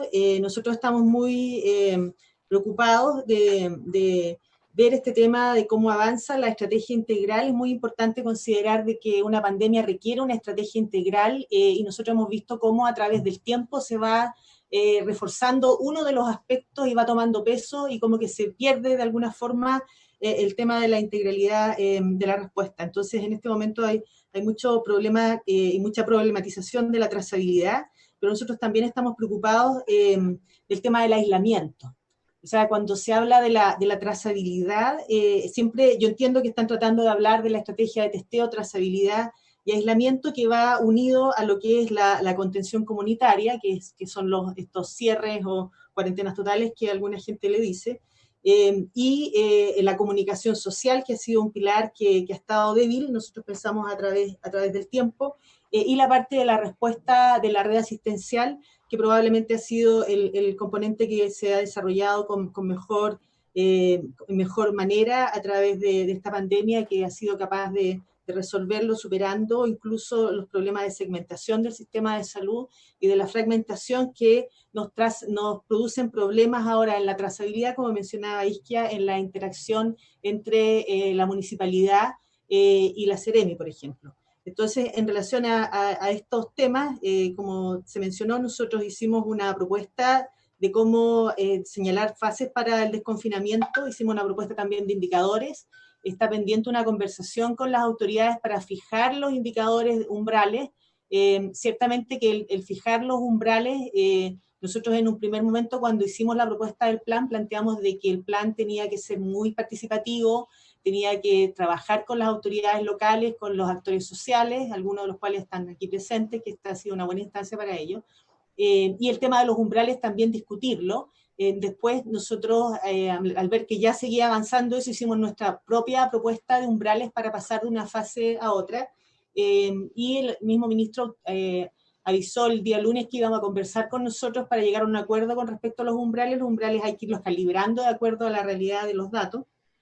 Y esa conversación no ha cerrado. Probablemente hoy día en la tarde la terminemos de cerrar. Nosotros pensamos, como se mencionó anteriormente, que ciertamente el nivel de comuna, dependiendo del número de población de esa comuna, puede ser un nivel muy inestable para ciertos números, sobre todo para el número de reproducción. Nosotros también estamos de acuerdo en que el número de reproducción debería ser más bien regional. No así las tasas de incidencia, porque depende del N de cada comuna. Hay comunas en Santiago que son muy populosas y sus tasas de incidencia son bastante más estables, pero nosotros como consejo también nos pronunciamos de que debería considerarse la unidad territorial para el desconfinamiento por etapas, para que fuera un poco más ordenado y pausado. También hemos conversado del tema de los centros comerciales, por ejemplo, que se abran centros comerciales es un poco confuso como mensaje. Nosotros preferiríamos que fuera un poco más tardío. Incluso hay modelamientos que muestran que si tú abres un punto donde llega la gente, en el fondo se anula el efecto de la cuarentena. Eso lo conversamos hace bastante tiempo, y es necesario reforzar la comunicación respecto al tema de las conductas. Con el tema de trazabilidad, nosotros hemos tenido reuniones con la atención primaria y también tuvimos una reunión esta semana con la Seremi Metropolitana, donde nos mostraron cómo está funcionando. Esto tenemos que entender de que el tema de la trazabilidad, el testeo de trazabilidad y aislamiento, que fue recomendado por nosotros desde marzo, del momento que nos constituimos, la verdad es que no fue bien desarrollado en un primer momento y recién ahora se le ha dado en el último tiempo, no ahora, en el último tiempo se le ha dado una importancia mayor. Y el tema, por ejemplo, lo que hablaba Pablo de las planillas Excel, ya existe una plataforma, el Ministerio amplió la plataforma Epivigila para que fuera la plataforma de la trazabilidad. Por cierto que como llegó tarde, hay municipios que habían hecho sus propios desarrollos, incluso servicios de salud, entonces ahora están trabajando la interoperabilidad de esos sistemas para no aplastar una estrategia que fue exitosa para esos municipios que se adelantaron, con una nueva que llegó tarde. Entonces están en ese trabajo de hacer la interoperabilidad de las plataformas. La verdad es que la reunión con la Seremi Metropolitana y con los epidemiólogos de ahí fue muy buena. Nos fueron mostrando cómo está funcionando en este momento el tema del contacto. Nosotros también preguntamos respecto de la coordinación entre ese primer contacto que hace la Seremi y el municipio, cómo se hace ese traspaso de funciones desde la Seremi al municipio, y eso tenemos que entender que aquí hay una condición estructural que deberemos superar en una nueva versión del sistema de salud. Pero es este corte que hay entre la autoridad sanitaria, los servicios de salud y la atención primaria, que dependen de un actor, además político, que lo estaba mencionando Isquia, del rol que puede tener o los incentivos que puede tener. Entonces, esa es una situación que es compleja y para la cual, por cierto, que no hay respuesta simple, pero lo que nos explicaron a nosotros es que ese primer contacto lo está haciendo la Seremi para todos los casos. En algunos casos se duplica con la municipalidad y ahí se hace la entrega del caso a la municipalidad. Con respecto a los indicadores de trazabilidad, nosotros hemos sido muy enfáticos en la gente tiende a tener indicadores de actividades y no del resultado que uno espera. Hay un indicador de desempeño. Lo que a nosotros nos interesa es que los casos estén aislados y los contactos estén cuarentenados. Y el mejor indicador respecto a que la trazabilidad funciona es que los casos provengan de las personas que están bajo seguimiento. O sea, si tú tienes una alta proporción de tus casos que proviene de los contactos que tú ya tienes identificados, implica que estás haciendo una buena actividad de trazabilidad. Y aunque tengas casos nuevos, son casos que de alguna forma los tienes ya controlados y el tiempo va a ir apagándose. Eso se ha visto en los brotes de ébola, por ejemplo, que se pierde totalmente el control, pero después, poco a poco, si tú insistes en hacer el seguimiento de los contactos, en cerrar a esos contactos, que es lo que se llama la cuarentena, y que si de esos contactos surge la mayor cantidad de los casos, quiere decir que estás bien y vas a llegar a un control del brote. Por lo tanto, nosotros en nuestra propuesta de indicadores hemos empujado a que estén esos indicadores del desempeño de la actividad y no si lo llamaron o lo llamaron en tanta hora. La persona tiene que estar aislada en poco plazo desde que consulta. Tampoco es muy realista plantear metas desde el momento que la persona tiene síntomas, porque entre que tú tienes síntomas y consulta no es inmediato, no es instantáneo. O sea, también hay que considerar de que en realidad tú te puedes hacer cargo desde el momento que la persona consultó como sistema y como política tienes que tratar de empujar que la gente consulte más precozmente. Y por lo tanto, desde el momento que consulta, la gente idealmente queda aislada en ese momento. Eso es lo que hacían los chinos, eso es lo que hacen los países que han logrado responder a esto sin cuarentenas totales, sin confinamiento, como es el caso de Vietnam y otros países. Es decir, que la persona una vez que contacta el sistema asistencial, ahí queda aislado. Y eso, que es el aislamiento efectivo, hemos estado también conversando con la subsecretaría, está interesada en cuáles son los mecanismos en los que se puede mejorar ese aislamiento. En este caso, nosotros, el país ha optado por un aislamiento distinto a la opinión nuestra. Nosotros tuvimos una opinión desde el primer momento que los casos deberían ser hospitalizados porque es una enfermedad contagiosa y la mejor forma de tenerlo aislado en un hospital. Situación con la que incluso tuvimos conversaciones con Isquia, el colegio médico no estaba muy conforme al principio, todos los médicos estaban asustados de que iban a necesitar las camas para los casos complejos. Y por lo tanto no hubo mucha acogida y la gente quedó aislada en sus domicilios. Por más que uno sea médico y se aísle en su domicilio, no es garantía de que no va a contagiar a la familia. Y eso ocurrió en el nivel socioeconómico alto, donde la gente tiene su dormitorio, su baño, pero de ahí fue donde se difundió el brote hacia el resto de la ciudad.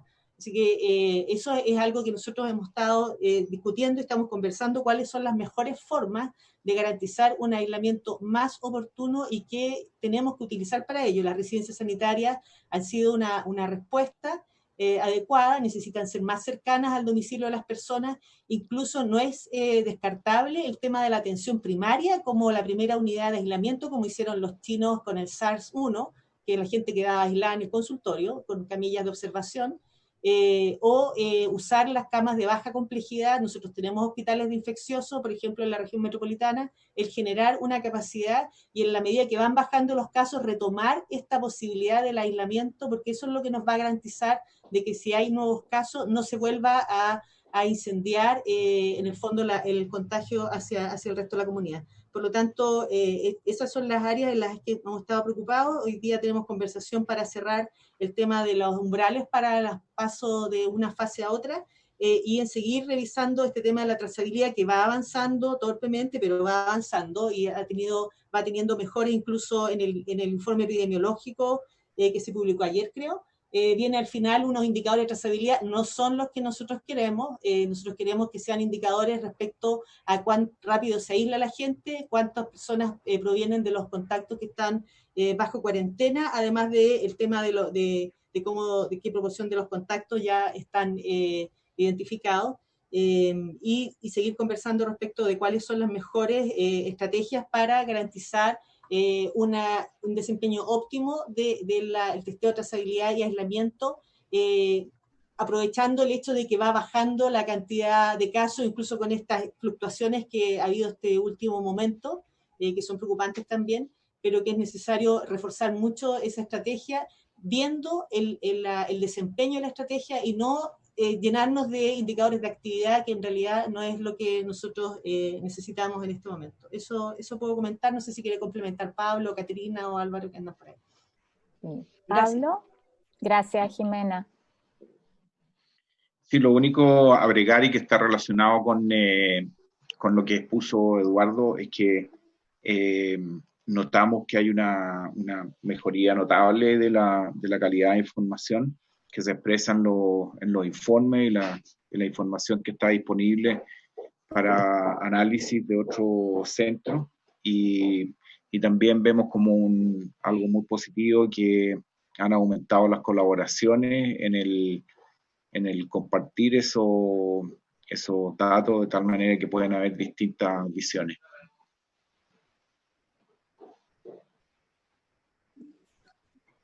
¿Comentar algo más?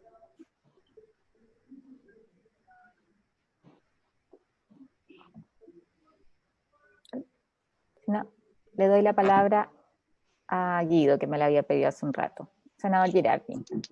No, primero solo valorar el tremendo aporte que han hecho todos, en especial el comité asesor, el espacio público, el colegio médico, porque cuando uno está en esta instancia, y hemos tenido muchas, es un poco lamentable y dramático que todo lo que había que hacer se ha señalado desde el inicio. Eso es muy lamentable, lo ha señalado el comité asesor, que el propio gobierno creó, lo ha señalado Espacio Público, lo ha señalado en reiteradas oportunidades el Colegio Médico, y tenemos que aprender para el futuro, porque estas condiciones van a permanecer y van a venir otras. Y creo que, como se ha señalado acá, perdimos meses que fueron preciosos, valiosos, y donde no se hizo trazabilidad, no se hizo cuarentena como correspondía, y vamos a terminar con consecuencia de haber tenido mucho más tiempo de demora de haber controlado la pandemia, mucho más sufrimiento y además muchos más casos por millón de habitantes que eran evitables, muchos más fallecidos que eran evitables, esto no es menor. Ahora, a mí me parece que la experiencia que planteaba Jaime Labarca, me parece importante esa pregunta, porque ni Argentina lo hizo bien ni nosotros lo hicimos bien. Porque la idea de las cuarentenas permiten ganar tiempo, enlentecen el proceso de difusión, pero no lo cortan. Y si las cuarentenas no van acompañadas de lo que de verdad hace que se corte la cadena de transmisión, que es la trazabilidad, es decir, el aislamiento de los contagiados y la búsqueda y cuarentena de los contactos, ambas cosas tienen que estar perfectamente combinadas. Y justamente yo creo que lo más importante finalmente es la trazabilidad y es cortar la cadena de transmisión y ojalá poder detectar o aislar en las primeras 24 horas y poder detectar los contactos a las primeras 48 horas. El problema es que todavía eso no se sigue haciendo.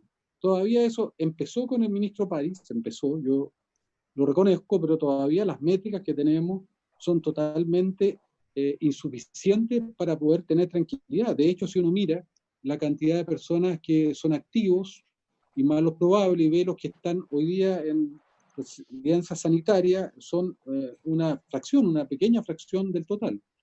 Y entonces lo mismo debiéramos tener métricas más eficientes respecto al tema de la trazabilidad y la cuarentena de los contactos. Ahora, hay una dimensión que yo creo que no podemos dejar de poner como centro, que es esta visión de compartimento estanco que tiene nuestro sistema de salud, y frente a un problema que es totalmente sistémico y ecosistémico. Por lo tanto, si bien yo estoy de acuerdo con el espacio público que dice que en Chile tenemos muy buenas instituciones, mejores que otras, pero son totalmente anacrónicas y obsoletas para manejar la gestión de un proceso que tiene esta dimensión de ser un sistema complejo y con una institución que es totalmente lineal y compartimentalizada. Entonces, yo quería pedirle al espacio público, invitarlo a un proceso que nosotros estamos haciendo con Carolina, las dos comisiones. Creamos una comisión, nosotros trabajamos con todas las universidades para hacer una política de inteligencia artificial que le entregamos al presidente Piñera, y ahora estamos en una estrategia de desarrollar una política de interoperabilidad y de digitalización de los sistemas. Porque también nos damos cuenta de eso, que si no tenemos capacidad de inteligencia analítica epidemiológica por comuna para poder reaccionar inmediatamente frente a la aparición de casos y para poder identificar los contactos y que sea inmediato y eso no esté centralizado y haya esa capacidad de inteligencia, pero que además los sistemas dialoguen unos con otros. Lo que vemos acá es que si no tiene la atención primaria, la información es imposible actuar si esta está radicada en la Ceremi, y si no tenemos, por ejemplo, la información de qué familias tienen el apoyo social, si no han recibido o no, tienen que ser sistemas que estén totalmente articulados en un ecosistema digital que nos permita trabajar. Bueno, la idea que estamos haciendo es, convocamos a una reunión de varias universidades y quisiéramos invitarlo porque creo que es fundamental avanzar hacia un ecosistema digital que tenga interoperabilidad y que podamos hacer gestión. Recién ayer, y sería bueno a lo mejor, Carolina, que le enviáramos el proyecto, aprobamos un proyecto de permitir el uso de los datos, que fue muy cuestionado y discutido, los datos en tiempo de pandemia, para que los consultorios de atención primaria, el director de atención primaria se haga responsable y poder manejar un sistema digital para poder hacer una trazabilidad digital, que es fundamental. Entonces, a mí, ¿qué me parece? Que es muy importante aprender de esto para lo que queda, porque es cierto, yo siendo optimista, ojalá no tengamos rebrote, pero con el manejo que se ha hecho, sin campaña pública, sin hacer una toma de conciencia de los chilenos, es muy difícil que no hayan rebrotes, y además porque, por una razón obvia, vamos a tener un stock de 95% de los chilenos que todavía son susceptibles y que evidentemente estamos en riesgo de volver a esto como un pasto seco, si no hacemos bien las cosas, volver a tener un rebrote que ojalá no ocurra. Por eso yo creo que si no incorporamos la ciudadanía en esto, si no hay campaña de toma de conciencia, es muy difícil. Y lo otro que yo creo que deberíamos trabajar la próxima semana es cómo podemos mejorar todo lo que viene para adelante para que este plebiscito sea un plebiscito seguro, porque a mí me parece que ahí tenemos que hacer una apuesta muy, muy importante.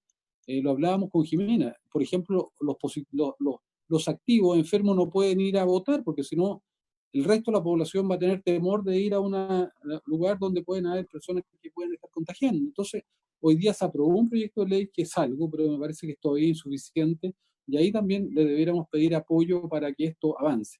Pero finalmente, Carolina, a mí ¿qué me preocupa? Es la última intervención de Jimena, que todavía el gobierno sigue sin escuchar las recomendaciones. Y nosotros tenemos que decirle al gobierno que tiene que escuchar las recomendaciones de los técnicos, tanto de espacio público como del Consejo Asesor y el Colegio Médico, porque si no, evidentemente que nos exponemos a una situación compleja. Y en esto yo creo que no puede haber un doble discurso y un doble estándar. Me quedo hasta acá. Gracias. Gracias, Guido. Hay una pregunta que hace Isca, que la pone en el chat al Consejo, que es cuándo se van a incorporar los cambios paso a paso y si quieren postular institucional, todo COVID y contacto estrecho. No se entendió mucho. No, eso mismo te iba a decir. Te damos la oportunidad de que la plantees tú, que estás acá. Sí, eso. Sí. Se enredó.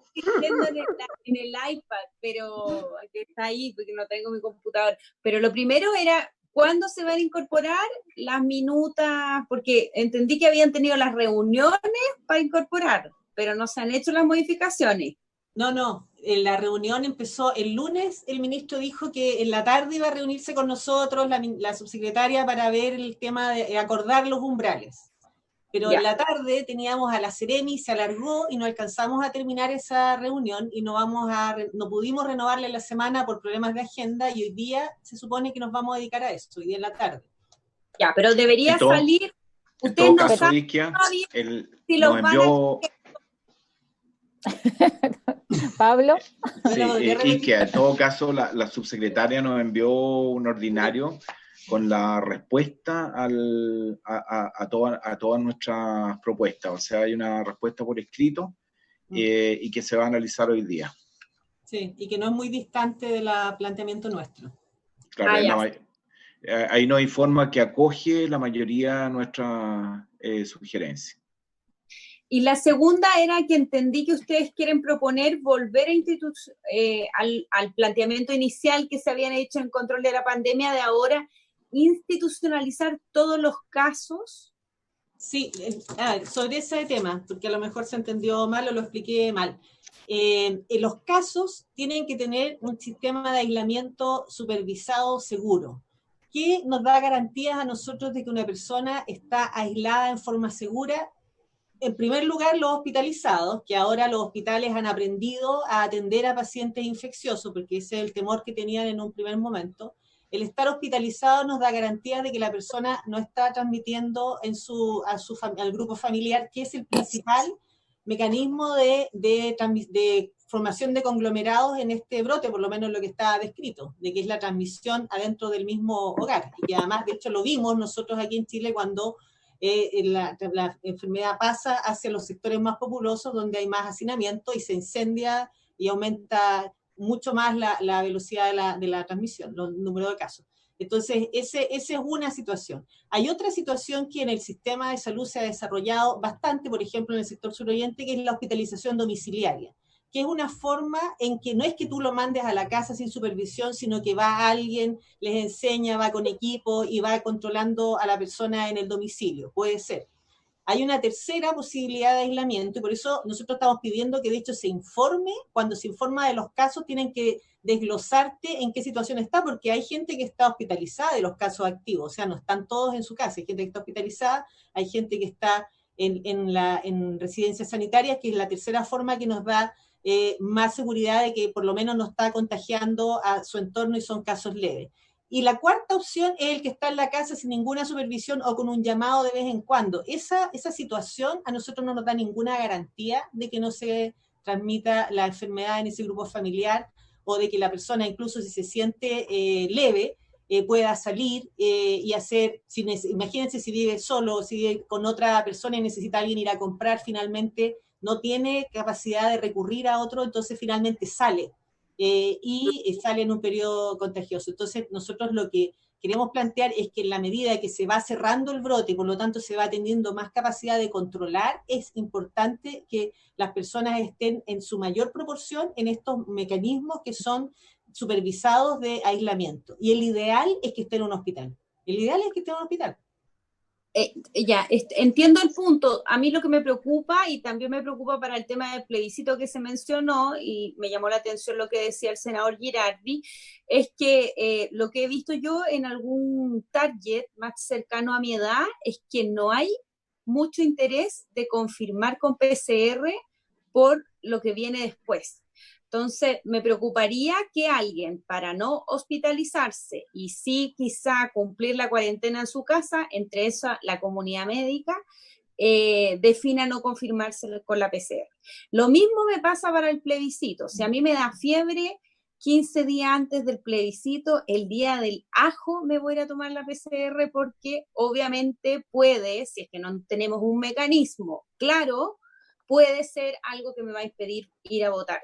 Por lo mismo, yo creo que nosotros tenemos que conducir esas instancias, y para el tema del aislamiento efectivo estoy bien de acuerdo de concretarlo, pero me gustaría que pudiéramos ver estas otras implicancias que puede traer, porque hoy día, tal como ha pasado en otros países, nuestro país es más breve y quizá podríamos también pedir algo de información más objetiva. Creo que hay un pool de la ciudadanía que está intentando tomar todas estas ideas de que todos somos funcionarios de Bill Gates y que la OMS, y que somos traidores, mentirosos, y que todo esto es un tongo y que la PCR es falsa. No sé, a mí me escribe mucha gente que me odia por redes sociales, así que me llegan todos estos mensajes erráticos, y creo que puede ser un poco confuso, y ojalá que eso no siga creciendo. Hay otros países que los grupos negacionistas son muy grande, en el nuestro es más bien pequeño, pero me preocupa ese punto, y para lo del CERVEL nosotros lo conversamos en esos términos con Santa María. Así que solo quería plantearlo para ver que igual me interesaría que la gente que está aquí estemos un poco de acuerdo, para que no nos vayamos a agarrar del moño cuando salgan las propuestas.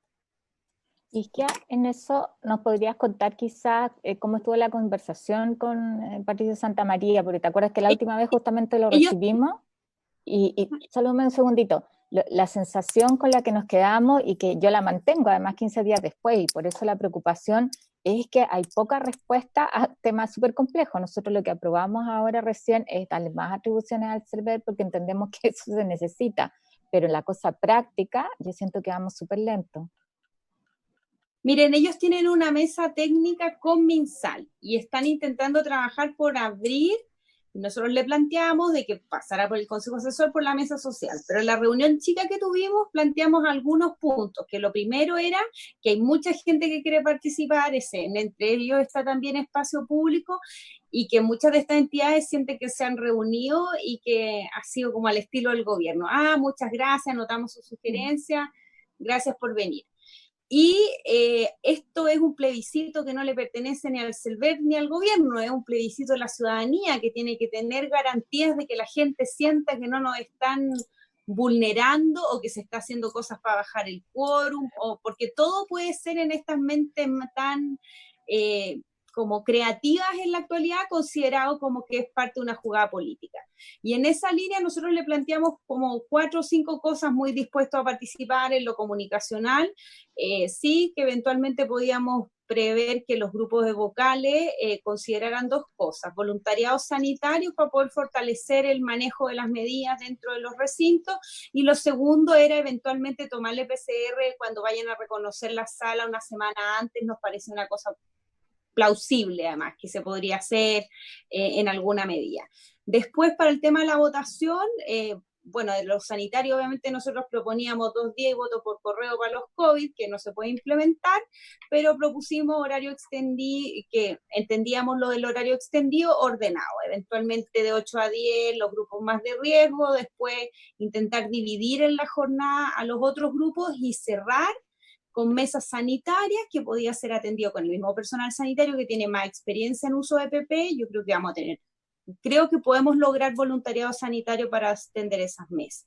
Y si no, concentrar las mesas y tener para los casos COVID que lleguen al final de la jornada, de 6 a 8, una cosa más acotada, y que también sería voluntario, pero creíamos que había que dar esa alternativa, si no lo más probable es que igual esto se nos iba a desordenar y por lo menos nosotros somos de esa postura, estábamos ya no a conversarlo y mirar, pero estuvimos revisando el trabajo que había hecho la PNUD, Espacio Público y distintos centros, y nos parece súper importante tomar algunos acuerdos.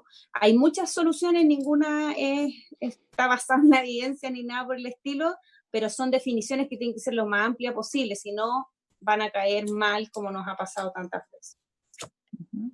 Gracias.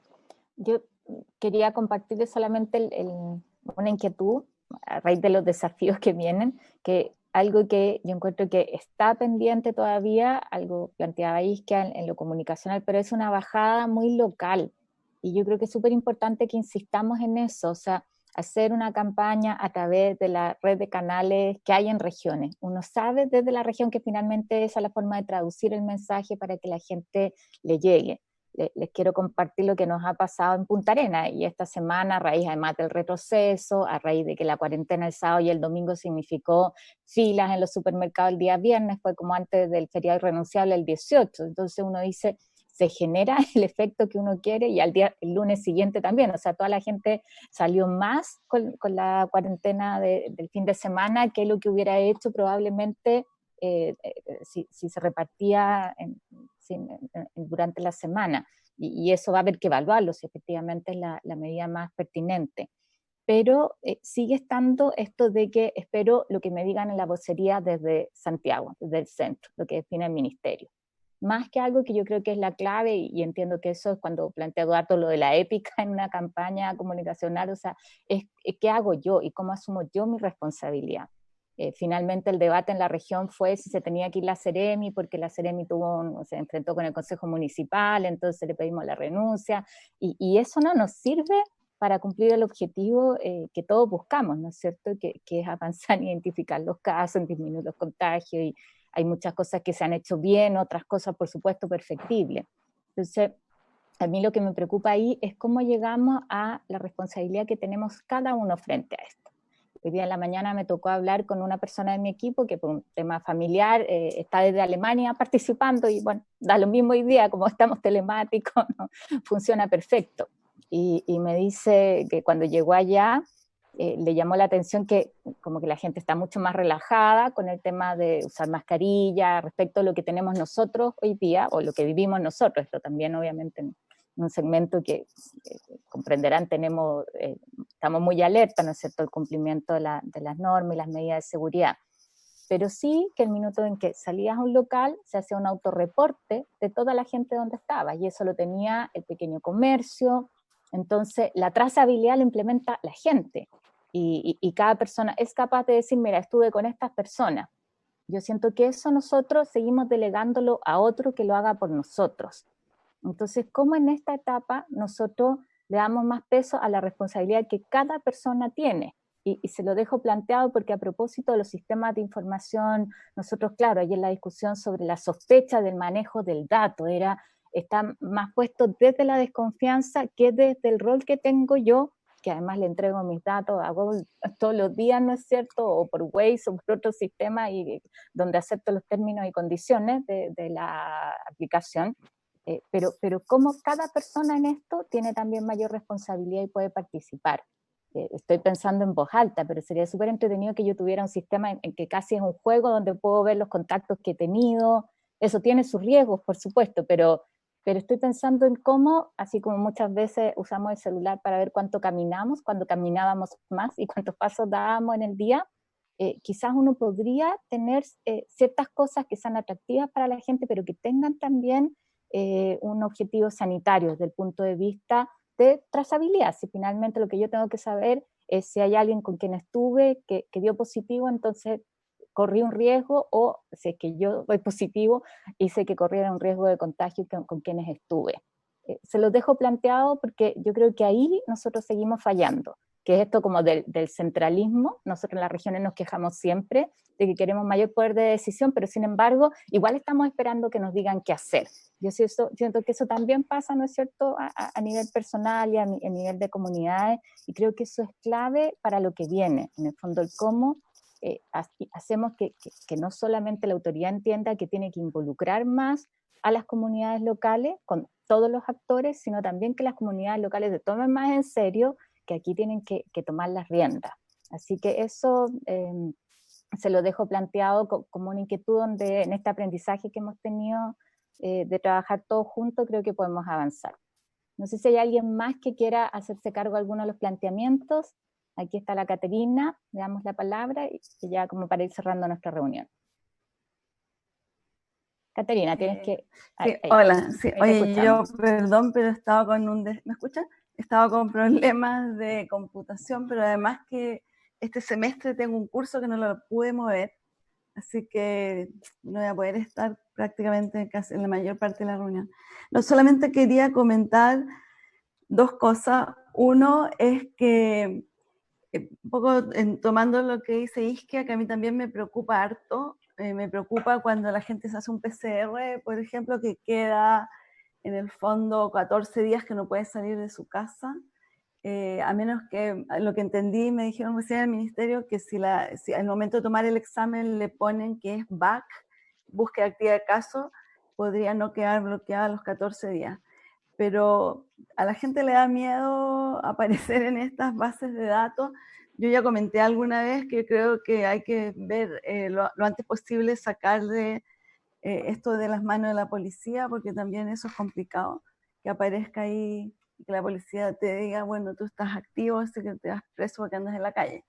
O sea, yo eso lo encuentro complicado, pero una manera de resolverlo es que no es necesario que un sintomático esté 14 días, por ejemplo, en cuarentena, porque si ya empezó con los síntomas, lo más probable es que no le quede más de 8 días de infeccioso. Entonces, eso es una cuestión que nosotros en la época de Mañalich se lo propusimos, pero en ese momento no le pareció, bueno, justo estaba la epidemia subiendo, entonces podía ser confuso. Pero es algo que tenemos que, ya lo hemos discutido también en el Consejo, que eso puede producir también una disminución de estos tiempos que no son necesarios, no es necesario porque no sigue siendo contagioso.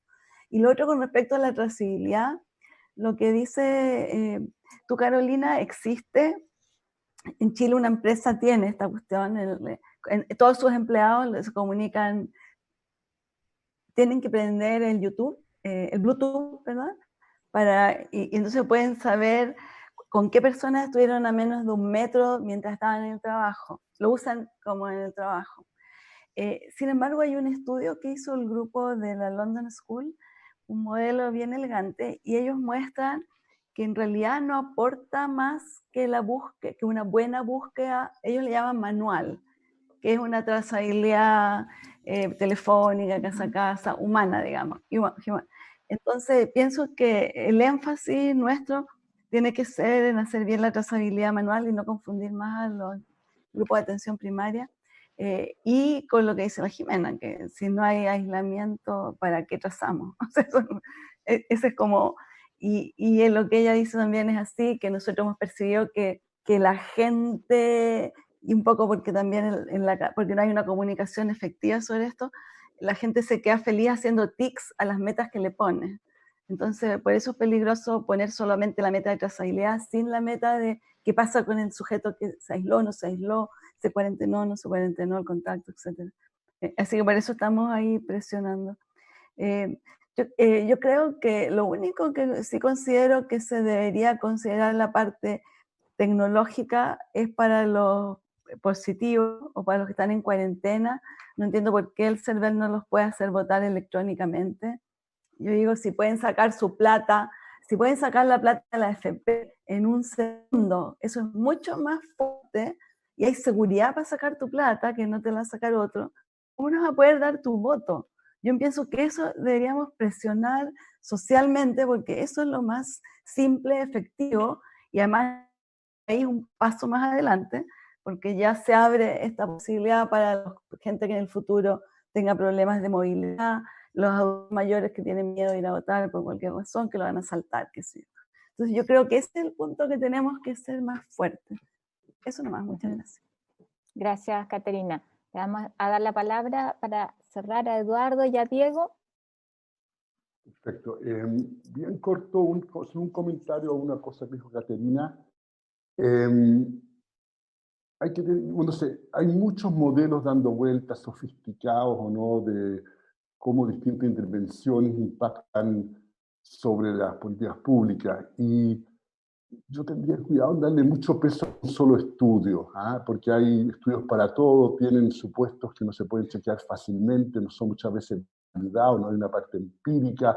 Entonces, y lo digo corriendo el riesgo de contradecir a una persona muy eminente, pero da la importancia a este grupo, me preocupa de que terminen todos creyendo que es la conclusión correcta, y la verdad es que no estoy de acuerdo.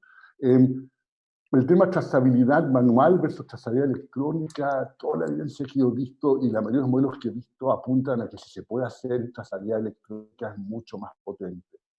Todo el tema de transporte público que hemos conversado, pero cuando sí, en la medida que retornemos más a la normalidad, lo cual, dado los datos de hoy día de COVID Chile, yo tengo mucho más dudas que ayer. Para mí eso se ha vuelto menos probable, pero suponiendo que seguimos ese camino en forma exitosa y volvemos a tener el metro lleno de gente, ahí va a estar la madre de todo lo que se va a la epidemia, contagiar mucho. Ya el metro informó que no quizás los dos distancias físicas, va a estar todo el mundo achocronado. Yo tomo el metro ruralmente y no da puntualmente lleno, conocimiento, eso va a ser una contagio enorme.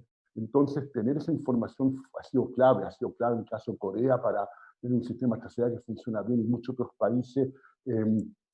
Yo, basado en un uso de estudio del London School of Economics o del Imperial College o la institución británica prestigiosa que sea, yo tendría mucho cuidado, porque hay mucho estudio dando vuelta y se necesita más que un estudio para una conclusión. En general, lo que a mí me preocupa, y en ese punto tengo en coincidencia con lo que dijo el señor Girardi, es que hayamos iniciado el desconfinamiento sin tener un sistema bien. También está Choistia. Yo realmente eso es un tema que es clave, digamos, porque dicho de una forma lo más posible hacer esto, el nivel de contagio tiene que estar mucho más bajo. Es decir, mientras menos trazabilidad tengo que partir desconfinando, desescalando con el contagio bajo.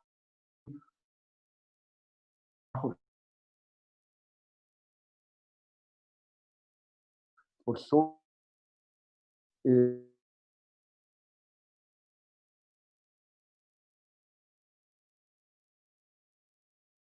debería tener eso funcionando antes de comenzar este proceso de desconfinamiento, en que, como decía Pablo Simonetti, la evidencia es de que la gente se está moviendo mucho más, y los primeros datos que estamos recibiendo que ya indican el efecto post-28 de julio, que fue el primer día en que la gente de la región metropolitana, en 7 comunas, empezó a circular, indican de que hay un aumento importante del famoso R de la tasa de producción. Entonces, el tema ahí es bien cuidadoso, bien preocupante. Lo que más quisiera es no tener razón, pero claramente hay objetivos que llevan a estar preocupados. Le vamos a dar la palabra a Caterina, que se entusiasmó para que le conteste Eduardo, y cierra Diego. Bueno.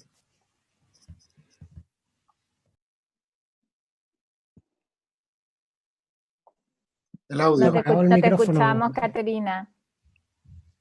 Sorry. No, solamente quiero decir que, complejizando un poco el tema de la trazabilidad, hay que distinguir la trazabilidad del grupo, que por ejemplo todo lo que se ha hecho con movilidad, que obviamente que eso en la parte electrónica funciona súper bien. Yo estoy pensando más al individuo, saber, y lo que estamos planteándonos, saber si el individuo, dónde está, si se aisló, si no se aisló. Eso, en base al análisis de todo lo que pasó en China, en Corea, es donde hicieron esta reflexión. Fue en base a datos, análisis de datos empíricos, se lo puedo mandar después. Pero el tema no es que nos sirva, sino que lo que resultó más efectivo era la trazabilidad manual de los casos. Obviamente que cuando tú tienes cubierta la necesidad de trazadores manuales. Eso, entonces lo que yo digo, que dado también el uso que tiene nuestra gente de la tecnología, mi experiencia personal es que me dan un celular y cuando los voy a llamar ya lo cambiaron, se lo pasó a la tía, o qué sé yo, o no pagó y está sin celular. Entonces también hay una cuestión de que en la práctica también el darle el mensaje y explicarle a la persona, todavía en Chile yo encuentro que es importante, y bueno, como te digo, incluso se demostró que las epidemias que ya han pasado ha sido eficaz. Eso nomás quiero decir. Y no hay que confundir lo que es el seguimiento del grupo de lo que es el contacto con el sujeto, que le tienes que dar instrucciones, qué sé yo. Igual tienes que hacerlo personal. Eso nomás. Gracias, Caterina. Ahora sí, Diego, para cerrar la intervención, reiterándoles el agradecimiento a Espacio Público por su aporte y por compartir hoy día con nosotros. Solamente dos comentarios muy cortos respecto, uno respecto de algo que mencionó la doctora Ferreyra. Yo estoy muy de acuerdo con lo que señala respecto de la necesidad de facilitar el voto de las personas que están contagiadas. Simplemente el mecanismo electrónico no es particularmente aceptado por los expertos en materia electorales, porque el registro es muy importante. En materia electoral el registro físico juega un rol importante. Entonces, en vez de que sea electrónico, el mecanismo recomendado, si uno mira, por ejemplo, el trabajo que ha hecho IDEA, que es esta organización que se dedica al estudio de temas electorales, la recomendación es el voto postal. No es exactamente lo mismo que el voto electrónico, pero porque o sea, cumple la misma función, pero tiene la ventaja adicional del respaldo físico, que para efectos electorales es muy bueno. Y simplemente para seguir tirando de este hilo del plebiscito, y con esto sí termino, el plebiscito de octubre es efectivamente un espacio donde es muy importante generar confianza. Es precisamente, yo creo, de los hitos que tenemos adelante, uno de aquellos donde conseguir restablecer la confianza con la ciudadanía es muy importante, porque no solamente tenemos que conseguir hacer un plebiscito, también tenemos que conseguir, o sea, no seguirlo aplazando, sino también tenemos que conseguir realizarlo de manera segura, sin que sea, digamos, un foco de contagio adicional, pero además que la gente confíe y pueda ir a votar, porque un plebiscito con baja participación es un fracaso independiente del resultado. Y en eso creo que las lecciones que resaltó Eduardo en su presentación, esto es confiar en la ciencia, confiar en los expertos y realizar grupos de trabajo transversales que no solamente convoquen a las personas con responsabilidades políticas, es muy importante, y ahí el llamado al CERVEL es hacer un poco más abierto a los cambios y un poco más abierto a la opinión que le han manifestado distintos expertos, tan disímiles como IDEA, por ejemplo, esta organización, como la Sociedad Chilena de Ciencia Política, que respecto del voto postal y de las medidas sanitarias digamos, se ha pronunciado en este mismo aspecto. Así que la posibilidad de tener un liderazgo convocante basado en la ciencia está a la vuelta de la esquina, y es muy importante en la materia del plebiscito. Yo quiero agradecerles a todos y reitero especialmente Eduardo, Pablo, Diego, el trabajo que han hecho en Espacio Público, también que lo transmitan a su equipo, acompañarnos hoy día, y creo que quizás podría ser útil que si tenemos acuerdo en las distintas instancias que han planteado respecto del plebiscito, propuestas, como por ejemplo esta del voto postal en el caso del COVID, o sea, un par de cosas que pudiéramos respaldarla y yo poner a disposición más bien ambas comisiones, y con eso, podríamos coordinar ahí con ISQUE, el Colegio Médico, no sé cuánto en el Consejo Asesor, pero sí hacerlo con el Espacio Público, ver otros que han hecho planteamiento y decir en estos 5 puntos, estamos de acuerdo y le pedimos al CERVEL que tome la decisión, le pedimos al gobierno que tome la decisión, como para ir despejando y presionando en el buen sentido para que se avance la parte práctica, porque yo creo que eso también, en términos de mensaje para la gente, para decirle el plebiscito se hace y se puede hacer en forma segura y queremos que participe, es súper importante. Es como la bajada práctica cuando ya estamos encima. Y quizás podríamos trabajar en un texto así que sea simple, que tiene un efecto, ¿no es cierto?, más bien de mostrar voluntades conjuntas y decir aquí hay cosas prácticas sobre las cuales ya no tenemos que discutir más, sino que más bien avancemos en lo operativo. Yo plantearía eso como un trabajo que podamos hacer en conjunto y tomar como comisión también. Nosotros tenemos un documento, Presidenta, se lo podemos hacer llegar, saliendo de la reunión se lo puedo hacer llegar y encantado de colaborar en cualquier iniciativa que quieran coordinar sobre esta materia.